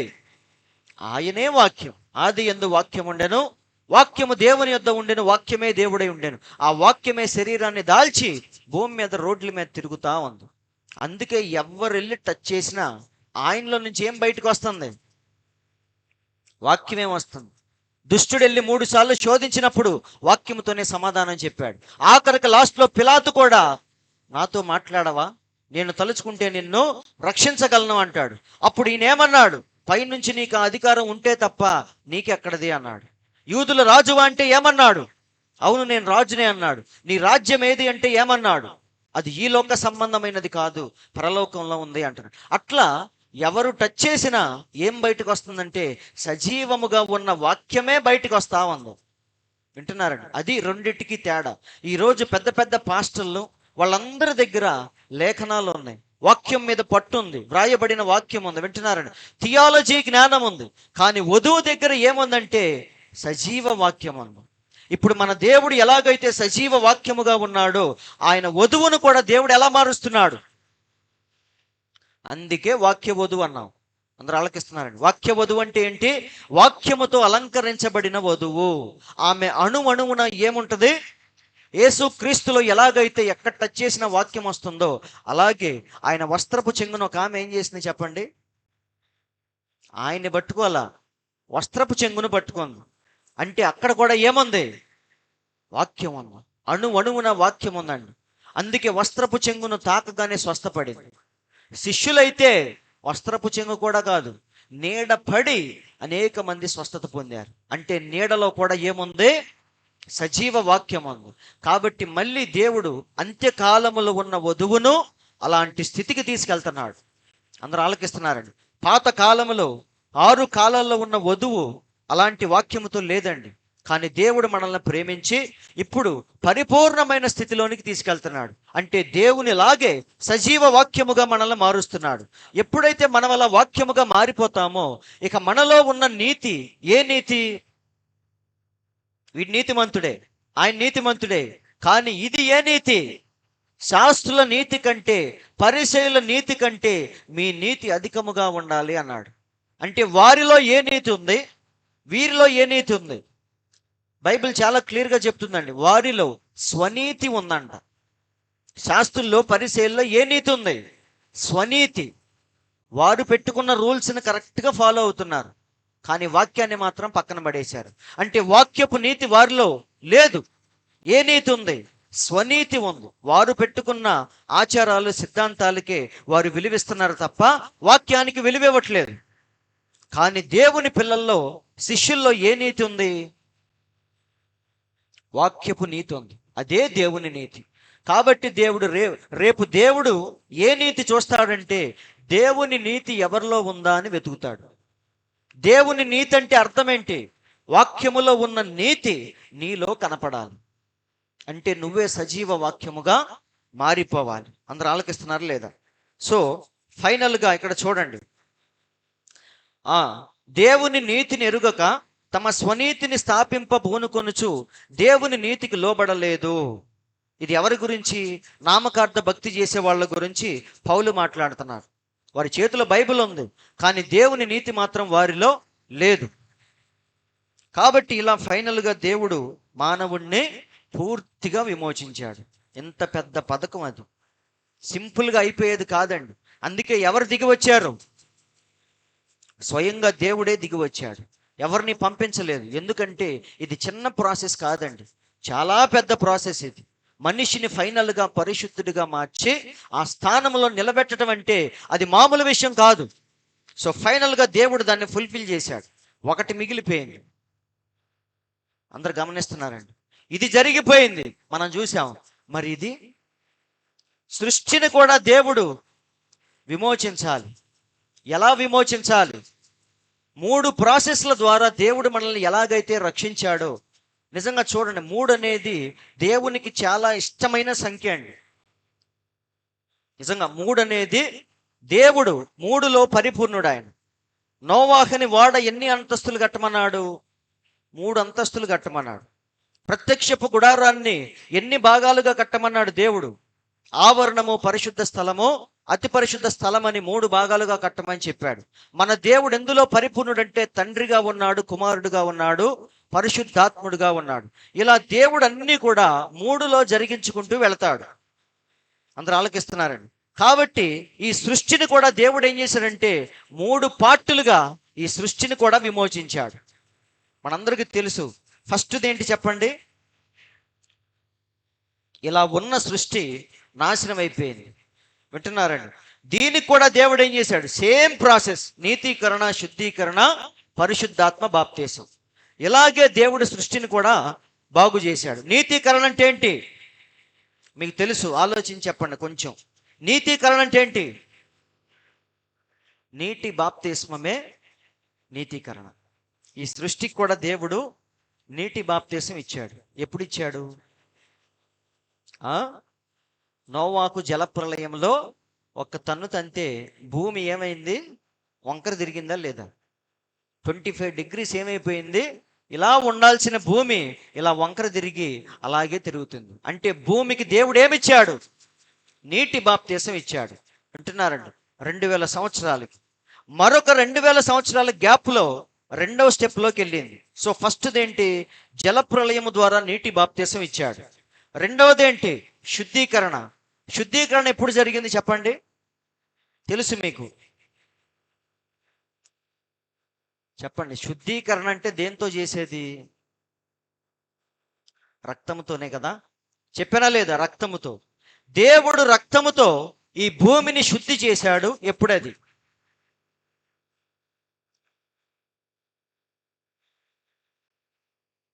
దేవుడు భూమి మీదకి వచ్చి కలువరి సిలువలో కార్చిన రక్తము ద్వారా ఈ భూమిని ఏం చేశాడు? ఆయన యెరూషలేము వీధులన్నీ కూడా గొల్గొతా వరకు ఆయన రక్తము కార్చుకుంటూ తిరిగాడు. అంటే ఈ భూమిని ఆయన రక్తముతో తడిపాడా లేదా? ఆ రక్తము ద్వారా భూమికి ఏం జరిగిందంటే శుద్ధీకరణ జరిగింది. అందరూ ఆలోకిస్తున్నారండి. సో ఆయన కార్చిన ప్రతి కన్నీటి బొట్టు, అది కన్నీటి బొట్టు అంటున్న రక్తపు బొట్టు ఈ సృష్టిని ఏం చేసింది? శుద్ధి చేసింది. అందరూ ఆలోకిస్తున్నారండి. కాబట్టి సహోదరులారా, 2వది శుద్ధీకరణ మరొక 2000 సంవత్సరాల గ్యాప్లో జరిగింది. ఇప్పుడు ఫైనల్గా సృష్టి ఎక్కడికి వచ్చిందంటే 3వ 2000 సంవత్సరాల దగ్గరకు వచ్చింది. అంటే 6000 సంవత్సరాలకే మనందరం వచ్చాం. 3వది జరగాలి. 3వది ఏంటిది? క్రీస్తు రక్తముతో శుద్ధి చేయటం 2వది. 3వది ఏంటంటే అగ్ని బాప్తీసం ఇవ్వాలి ఈ సృష్టికి. అది ఎలా జరిగిద్ది? అంటే చూసాం మనం, ప్రళయం ద్వారా నీటి బాప్తీసం ఇచ్చాడు, శిలువ మరణం ద్వారా రక్తంతో శుద్ధి చేశాడు. మరి 3వది ఎలా జరిగిద్ది? మనందరికీ తెలుసు. దానియేలు 70 వారాల గురించి మనం చెప్పుకున్నప్పుడు విన్నాం. ఫైనల్గా ఈ సృష్టి ఎక్కడికి వెళ్ళిద్దంటే ఆర్మగిద్దోను యుద్ధము దగ్గరికి వెళ్ళింది. సో దేవుడు లాస్ట్లో క్రీస్తు విరోధిని ఈ ఆర్మగిద్దోను యుద్ధము ద్వారా వాడిని పూర్తిగా నాశనం చేయబోతున్నాడు. అప్పుడు ఏమైందంటే వాడు చుట్టూ, ఈ భూప్రపంచము చుట్టూ వాడు దాచుకున్న అణుబాంబులే ఏం చేస్తాయంటే ఈ సృష్టిని నాశనం చేస్తాయి. వింటున్నారండి? ఎప్పుడు యుద్ధం వచ్చిందో తెలియదని ప్రతి దేశం వాడు న్యూక్లియర్ వెపన్స్ని, అణుబాంబుల్ని స్పేస్లో దాచిపెట్టుకున్నాడు. కానీ అవే ఒకరోజు ఈ సృష్టిని నాశనం చేయబోతున్నాయి. అంతేకాదండి, ఎక్కడెక్కడైతే అగ్ని పర్వతాలన్నీ ఉన్నాయో అవన్నీ బద్దలవబోతున్నాయి. వింటున్నారా? అగ్ని పర్వతాలు ఉన్నాయా లేదా? చాలా ఉన్నాయి. వాటిని దేవుడు ఏం చేస్తున్నాడు? ఆపుతా ఉన్నాడు. అప్పుడప్పుడు బయటకు వస్తూ ఉంటుంది. దాన్ని చూస్తేనే చాలా భయంకరంగా ఉంటుంది. కానీ ఒకరోజు ఏమైద్ది, ఆ ఎక్స్ప్లోజన్స్ జరిగినప్పుడు ఆ లావా కూడా ఏమైద్ది, పొంగి బయటకు వచ్చిద్ది. అందుకే మనం చూస్తే 1000 ఏండ్ల పరిపాలనలో సముద్రం అనేది లేదు. ఇప్పుడు మొత్తం భూమిని 3 వంతులు నీరే కప్పేసింది. చుట్టూ సముద్రాలు, మధ్యలో భూమి. కానీ 1000 ఏండ్ల పరిపాలనలో అసలు సముద్రం అనేదే ఉండదు. ఏమైపోయింది? ఈ పంచభూతాలన్నీ మిక్కుటమైన వేండ్రముతో ఖాళీ లయమైపోయినప్పుడు, ఈ లావా మొత్తం బయటకు వచ్చినప్పుడు సముద్రం మొత్తాన్ని కన్జ్యూమ్ చేసేసింది. వింటున్నారండి? ఎంత వేడిని ఆర్పాలంటే అన్ని నీరు కావాలి, అవునా కాదా? ఒక ఇల్లు తగలబడిపోయేటప్పుడు కొంత నీరు కావాలి. ఒక పట్టణమే తగలబడిపోయేటప్పుడు దాన్ని ఆర్పాలంటే ఎన్ని నీరు కావాలి? ఒక నది అంత నీరు కావాలి. అలాగే ఈ భూమండలంలో పుట్టే ఎక్స్ప్లోజన్స్ అన్నిటినీ ఆర్పాలంటే ఈ సముద్రాలన్నీ కలిసి దాన్ని ఆర్పాలి. అందుకే సముద్రం అనేది 1000 ఏండ్ల పరిపాలనలో లేదు. ఎందుకంటే అంత దారుణమైన విధ్వంసం జరగబోతుంది. అలా దేవుడు భూమికి 3వసారి అగ్ని బాప్తీసం ద్వారా దాన్ని పూర్తిగా విమోచించబోతున్నాడు. మనం అనుకుంటాం భూమి నాశనం అయిపోతుంది అయ్యో అని, కానీ కాదండి. ఈ భూమి మీద ఉన్న దురాత్మల సైన్య సమూహాన్ని దేవుడు ఏం చేయబోతున్నాడు? ఇక అప్పుడు వైరస్ కానీ, బ్యాక్టీరియా కానీ, నిన్ను నన్ను బాధపరిచే పొల్యూషన్ కానీ అసలు ఏమీ ఉండదు. అందుకే దేవుడు భూమిని, ఆకాశాన్ని రెండిటిని దేవుడు దహించబోతున్నాడు. అవునా? అంటే గాలిలో ఉన్న ఈ శక్తులన్నిటినీ కూడా దేవుడు నాశనం చేయబోతున్నాడు. సో ఫైనల్గా ఏమైందంటే ఈ భూమి పూర్తిగా కాలిపోయి అగ్ని బాప్తీసం ద్వారా దేవుడు దీన్ని కొత్తగా చేయబోతున్నాడు. ఇక అప్పుడు లావాలు, అగ్ని పర్వతాలు, సముద్రాలు, రోగాలు ఇవేమీ ఉండవని ప్రవక్త చెప్తున్నాడు. దాన్ని వచ్చే వారం మనం చక్కగా మాట్లాడుకుందాం. సో ఫైనల్గా నేను చెప్పేది ఏంటంటే దేవుడు మానవుణ్ణి, సృష్టిని ఎలా విమోచించాడనేది మనకు ఒక అవగాహన అనేది ఉండాలి. వింటున్నారండి? డైరెక్ట్గా 1000 ఏండ్ల పరిపాలన అక్కడికి మనం వెళ్ళిపోయామంటే బ్యాక్గ్రౌండ్లో ఏం జరుగుతుందో మనం తెలుసుకోకుండా వెళ్ళకూడదు. సో ఇలా దేవుడు దీనికి ఏమివ్వబోతున్నాడు? అగ్ని గంధకాలతో పూర్తిగా కాల్చివేసి దీన్ని నూతన సృష్టిగా మనల్ని ఎలాగైతే మార్చాడో ఈ సృష్టిని కూడా నూతన ఆకాశముగా, నూతన భూమిగా దేవుడు మార్చబోతున్నాడు. ఎందుకు అలా మారుస్తున్నాడు అంటే దాని మీద దేవుడు నివాసము చేయబోతున్నాడు. వింటున్నారండి? ప్లేట్ను మళ్ళీ మళ్ళీ ఎందుకు కడుగుతున్నాడంటే అందులో ఏదో శ్రేష్టమైన ఆహారాన్ని వడ్డించబోతున్నారు. అలాగే సృష్టిని దేవుడు ఎందుకు ఇంత దారుణంగా నాశనం చేస్తున్నాడంటే దీని మీద ఎవరు నివాసం చేయబోతున్నారు? ఆ దేవుడే స్వయముగా ఈ భూమి మీద 1000 ఏండ్ల పరిపాలన చేయబోతున్నాడు. అది ఎక్కడో పరలోకంలో కాదండి. చాలా మంది ఏమనుకుంటారంటే 1000 ఏండ్ల పరిపాలన అంటే అదొక కొత్త లోకం, కొత్త గ్రహం మీద అనుకుంటారు. కానీ కాదు. ఈ భూమిని దేవుడు ఏం చేయబోతున్నాడు? మునుపటి స్థితిలోనికి మళ్ళీ మార్చబోతున్నాడు. మనిషిని ఎలాగైతే దేవుడు అంచెలంచెలుగా మార్చుకుంటూ వచ్చాడో ఈ సృష్టిని కూడా దేవుడు అంచెలంచెలుగా మార్చి దేవుడు నివాసము చేసేటట్టుగా నివాస యోగ్యముగా దేవుడు దీన్ని మార్చబోతున్నాడు. అదే పేతురు చెప్తున్నాడు. చదవండి చివరి మాటలు, ముగించబోతున్నాను. అయితే ప్రభు దినము దొంగ వచ్చినట్టు వచ్చును. ఆ దినము ఆకాశములు మహాధ్వనితో గతించిపోవును, పంచభూతములు మిక్కుటమైన వేండ్రముతో లయమైపోవును, భూమియు దాని మీదనున్న కృత్యములను కాలిపోవును. ఏం కాలిపోతే? ఈరోజు మనిషి కట్టుకున్న మేడలు కానీ, మిద్దెలు కానీ, వాడు ఆకాశములో, అంతరిక్షములో దాచుకున్న వస్తువులు కానీ, అణుబాంబులు కానీ మొత్తం అసలు దేవుడు పూర్తిగా నాశనము చేయబోతున్నాడు. ఇవన్నీ ఇట్లు లయమైపోవునవి గనుక ఆకాశములు రవులుకొని లయమైపోవునట్టు, పంచభూతములు మహావేంద్రముతో కరిగిపోవునట్టు, దేవుని దినపు రాకడ కొరకు కనిపెట్టుచు దాన్ని ఆశతో ఆపేక్షించుచు మీరు పరిశుద్ధమైన ప్రవర్తనతోనూ భక్తితోనూ ఎంతో జాగ్రత్త గలవారై ఉండవలెను. వింటున్నారండి? ఇప్పుడు దాకా దేవుడు చెప్పిన అన్నీ జరుపుకుంటూ వచ్చినాయా లేదా? ఇప్పుడు దాకా జరిగినాయి అంటే ఇక ముందు కూడా జరుగుతాయి అనే కదా అర్థం. కాబట్టి మనం ఏం చేయాలి? మన ప్రవర్తనను జాగ్రత్తగా చూసుకోవాలి. ఎందుకంటే ఉగ్రత దినమందు ఆస్తి అక్కరకు రాదు, కానీ నీతి మరణము నుండి రక్షించును అని బైబిల్లో రాయబడింది. ఈ రోజైనా రేపైనా ఎప్పుడైనా సరే మనల్ని కాపాడేది ఏంటిది? మనం దాచుకున్న డబ్బు కాదు, మనం దాచుకున్న నీతి మనల్ని ఎప్పుడైనా రక్షించేది. అది అప్పుడు కాదండి, ఉగ్రత దినం రోజే కాదు, ఈ రోజైనా సరే నిన్ను రక్షించేది ఏంటిది? యాక్సిడెంట్స్ నుంచి నిన్ను రక్షించేది, కుటుంబ సమస్యల నుంచి నిన్ను కాపాడేది, వీటన్నిటి నుంచి దేవుడు మనల్ని రక్షించేది దేన్ని బట్టి అంటే మన యొక్క నీతిని బట్టి. కాబట్టి ఆ విషయంలో మాత్రం మనం ఎప్పుడూ రాజీ పడకూడదు. అయినను మనం ఆయన వాగ్దానమును బట్టి కొత్త ఆకాశముల కొరకును కొత్త భూమి కొరకును కనిపెట్టుచున్నాము. వాటి యందు ఏమి నివసించిద్ది? చెప్పండి. నీతి నివసించును. అందుకే నీతికిచ్చే ప్రాముఖ్యత మనం దేనికి ఇవ్వకూడదు, క్యారెక్టర్కి ఇచ్చే ప్రాముఖ్యత మనం దేనికి ఇవ్వకూడదు. ఒక వ్యక్తి ఒక స్త్రీని పెళ్లి చేసుకునేటప్పుడు ఫస్ట్ దేన్ని చూస్తాడు? క్యారెక్టర్ కోసమే చూస్తాడు. నిజమైన వ్యక్తి అయితే. వాడు దొంగ అయితే ఆస్తిపాస్తుల కోసం అందచందాల కోసం చేసుకుంటాడు. కానీ నిజమైన వ్యక్తి దేనికోసం చూస్తాడు? క్యారెక్టర్ కోసమే చూస్తాడు. మన దేవుడు కూడా మనలో ఏం చూస్తాడు? నీతి. వింటున్నారండి? వాటి యందు ఏం నివసించిద్ది? నీతి నివసించును. దీనిని జాగ్రత్తగా గమనించండి. జలము ద్వారా అప్పుడు బాప్తిస్మం పొందినది సృష్టి. తరువాత క్రీస్తు వచ్చి దాని మీద తన రక్తము చిందించెను, దాన్ని శుద్ధి చేసి తనదిగా చేసుకొనెను. ఇప్పుడు ప్రపంచ నాశనము మరో విధముగా రానున్నది. కాబట్టి దేవుడు ఎలా ప్రపంచాన్ని నాశనం చేయబోతున్నాడో చెప్తున్నాడు. ఇక్కడ చూడండి, కేవలం అగ్ని గంధకాలతో కాల్చటం మాత్రమే కాదండి, పాపము నుండి, వ్యాధి నుండి, క్రిముల బారి నుండి, పాపుల బారి నుండి, సాతాను వాడి గుంపు బారి నుండి రక్షించుటకు అగ్ని బాప్తిస్మము కావలెనని గమనించండి. ఎందుకు ఇంత దారుణంగా దేవుడు దహించి వేస్తున్నాడంటే ఏం కాలిపోవాలి? గాలిలో ఉన్న ప్రతి చిన్న క్రిము, ఇన్ఫెక్షన్కి సంబంధించిన ప్రతి చిన్న జీవం కూడా ఏమైపోవాలి? చెడు జీవం అనేది చనిపోవాలి.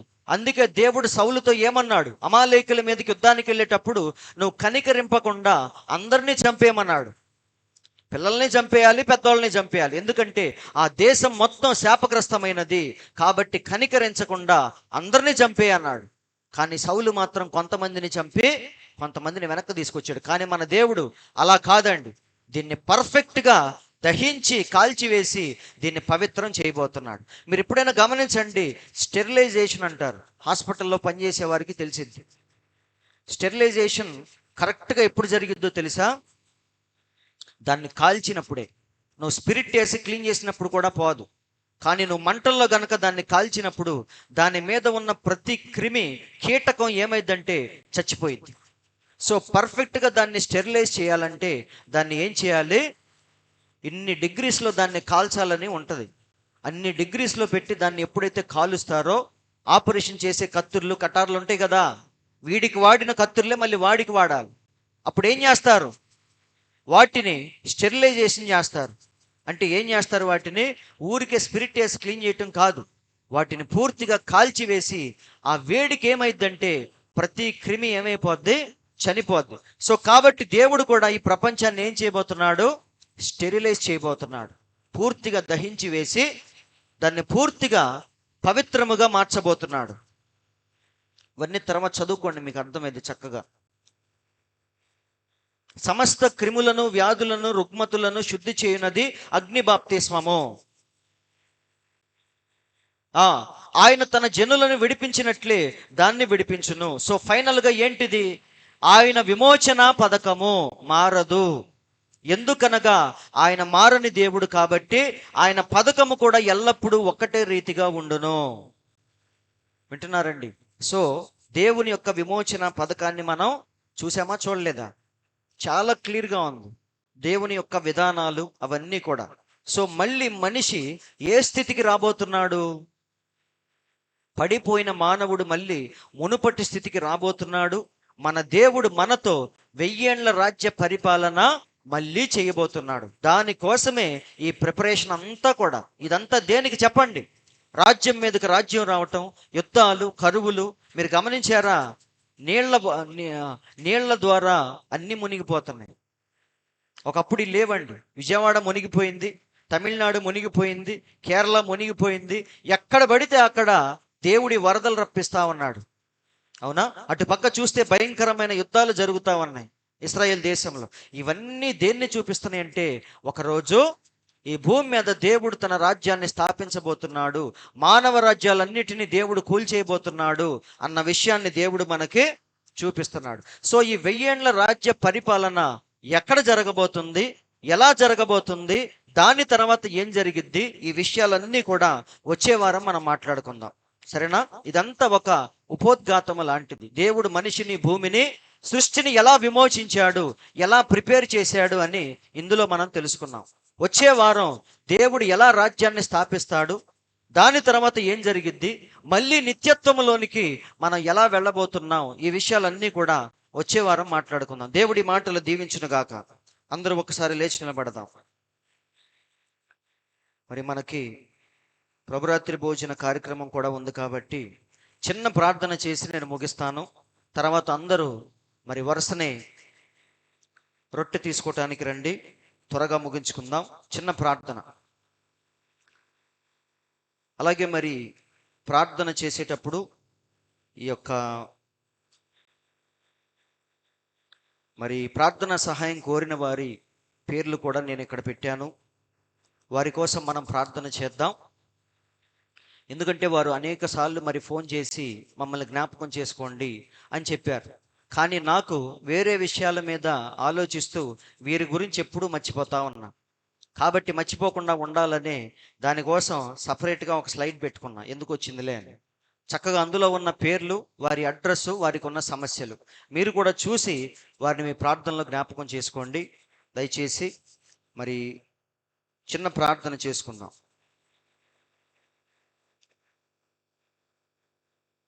పరిశుద్ధుడా, జీవము కలిగిన దేవా, మీకు స్తోత్రములు తండ్రి. కృపగల దేవా, మీకు స్తోత్రములు ప్రభువా. మమ్మల్ని ఎంతో అధికముగా ప్రేమించి మా ఎడల తండ్రి మీ కృపను విస్తరింపచేసిన గొప్ప దేవా, మీకు స్తోత్రములు ప్రభువా అని ప్రతి ఒక్కరూ కొద్ది నిమిషాలు ప్రార్థన చేయండి. దేవా, మీకు స్తోత్రములు తండ్రి. నీవు చెప్పిన ప్రతి మాటను బట్టి వందనాలు ప్రభువా. ఈ లోకములో తండ్రి మానవునికి ఇచ్చిన స్థానము వేరే ఎవరికి ఇవ్వలేదు ప్రభువా. మరి ముఖ్యముగా వధువని చెప్పుకునే మమ్మల్ని నీతో సమానమైన హోదానిచ్చావు ప్రభువా. దానికి మేము తగిన వారము కాదు తండ్రి, దానికి మేము యోగ్యులము కాదు ప్రభువా. కానీ మమ్మల్ని ప్రేమించి అబ్రహామును స్నేహితుడా అని పిలిచినట్టుగా నన్ను కూడా ప్రభువా సుందరివగు దానా, నా ప్రియమైన దానా, నా పెండ్లి కుమార్తె అని పిలుస్తున్నావు తండ్రి. మేము కూడా ప్రభువా నీ ప్రతి అడుగు జాడల్లో మేము నడుస్తూ నీ వలె సజీవ వాక్యముగా మారే కృపను మాకు దయచేయండి తండ్రి అని ప్రతి ఒక్కరూ ప్రార్థిస్తూ ఉండగా చిన్న ప్రార్థన. దేవా, మీకు స్తోత్రములు తండ్రి. ఇప్పటిదాకా నీవు చెప్పిన ప్రతి మాటను బట్టి మీకు వందనాలు తండ్రి. నీవు చెప్పిన ఏ మాట కూడా ప్రభువా మా హృదయంలో పడి వ్యర్థముగా పోకుండా అది మా జీవితాన్ని పూర్తిగా తండ్రి మార్చాలని, దాని ప్రకారముగా మేము జీవించాలని, ఒకరోజు సజీవ వాక్యముగా మేము మారిపోవాలని మేమెంతగానో ఇష్టపడుతున్నాం, ఆశపడుతున్నాం, ప్రయత్నిస్తున్నాం ప్రభువా. మా ప్రయత్నాన్ని సఫలము చేయండి తండ్రి. మాకు సహాయం చేయండి ప్రభువా. వచ్చిన ప్రతి ఒక్కరిని మీరు దీవించండి తండ్రి. అలాగే ప్రార్థనా సహాయం కోరిన ప్రతి ఒక్కరి గురించి ప్రార్థిస్తున్నాం ప్రభువా. మా సహోదరి నందిని పునాదిపాడు నుంచి ఆమె ప్రార్థనా సహాయం కోరింది తండ్రి. ఆమె కుటుంబ సమస్యలతో బాధపడుతూ ఉంది ప్రభువా. దయతో ఆమెను దర్శించండి. అలాగే తండ్రి మా సహోదరుడు రాజు, కెజియా సిస్టర్ గారి మరిది రాజు గురించి ప్రార్థిస్తున్నాము తండ్రి.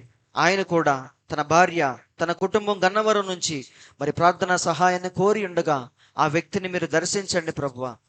మరి పోలీస్ కేసు సమస్యలో ఇరుక్కొని ఎంతో బాధపడుతున్నారు తండ్రి. ఆ కుటుంబాన్ని దర్శించండి, వారిని ఓదార్చండి. ఆ వ్యక్తిని కూడా ప్రభువా సురక్షితముగా మళ్ళీ ఇంటికి చేర్చమని ప్రార్థిస్తున్నాము తండ్రి. అలాగే మా సహోదరి కీర్తన మల్లవోలు నుంచి ప్రార్థనా సహాయాన్ని కోరింది ప్రభువా. ఆమె ఆత్మీయముగా బలపడాలని, దేవునిలో ఎదగాలని మేమందరం ప్రార్థిస్తున్నాము తండ్రి. తప్పకుండా ఆమెకు సహాయం చేయండి ప్రభువా. అలాగే మా సిస్టర్ స్రవంతిని హైదరాబాద్ నుంచి తండ్రి, ఆమె ప్రార్థనా సహాయాన్ని కోరింది ప్రభువా. ఆమె పని చేసుకోలేక వెన్ను నొప్పితో, మెడ నొప్పితో బాధపడుతూ ఉంది. ఉద్యోగాన్ని కూడా మానేయాలని ఒక ఆలోచనతో ఉంది తండ్రి. దయతో ఆమెను దర్శించండి. ఆ ఉద్యోగము కాకపోయినా వేరే మంచి ఉద్యోగాన్ని ఆమెకు మీరే సమకూర్చమని, ఇంకా ఎవరెవరైతే ప్రార్థన అవసరతలో ఉన్నారో వారందరినీ మీరు దర్శించండి. వారికి ఉన్న విశ్వాస పరిమాణము చొప్పున ప్రతి ఒక్కరిని ప్రభువా మీరు దీవించి స్వస్థపరిచి బాగు చేయమని, ఈ రాత్రి కాలపు దీవెనలతో మమ్మల్ని అందరినీ మీరు నింపి, ఇప్పుడు జరగనై ఉన్న ప్రభురాత్రి భోజనపు కార్యక్రమంలో మీరే ప్రభువా ఉండి జరిగించమని మా ప్రభువైన యేసుక్రీస్తు అను ఎంతో శ్రేష్టమైన మీ నామములో ప్రార్థించి అడుగుచున్నాము తండ్రి. ఆమేన్. మన తండ్రి అయిన యేసుక్రీస్తు యొక్క దివ్యమైన కృపా సమాధానములు కూడి ఉన్న మనందరికీ, ఈ లోకములోని పరిశుద్ధులందరికీ సదాకాలము తోడే నడిపించునుగాక. ఆమేన్. దేవుడు మీ అందరిని దీవించునుగాక.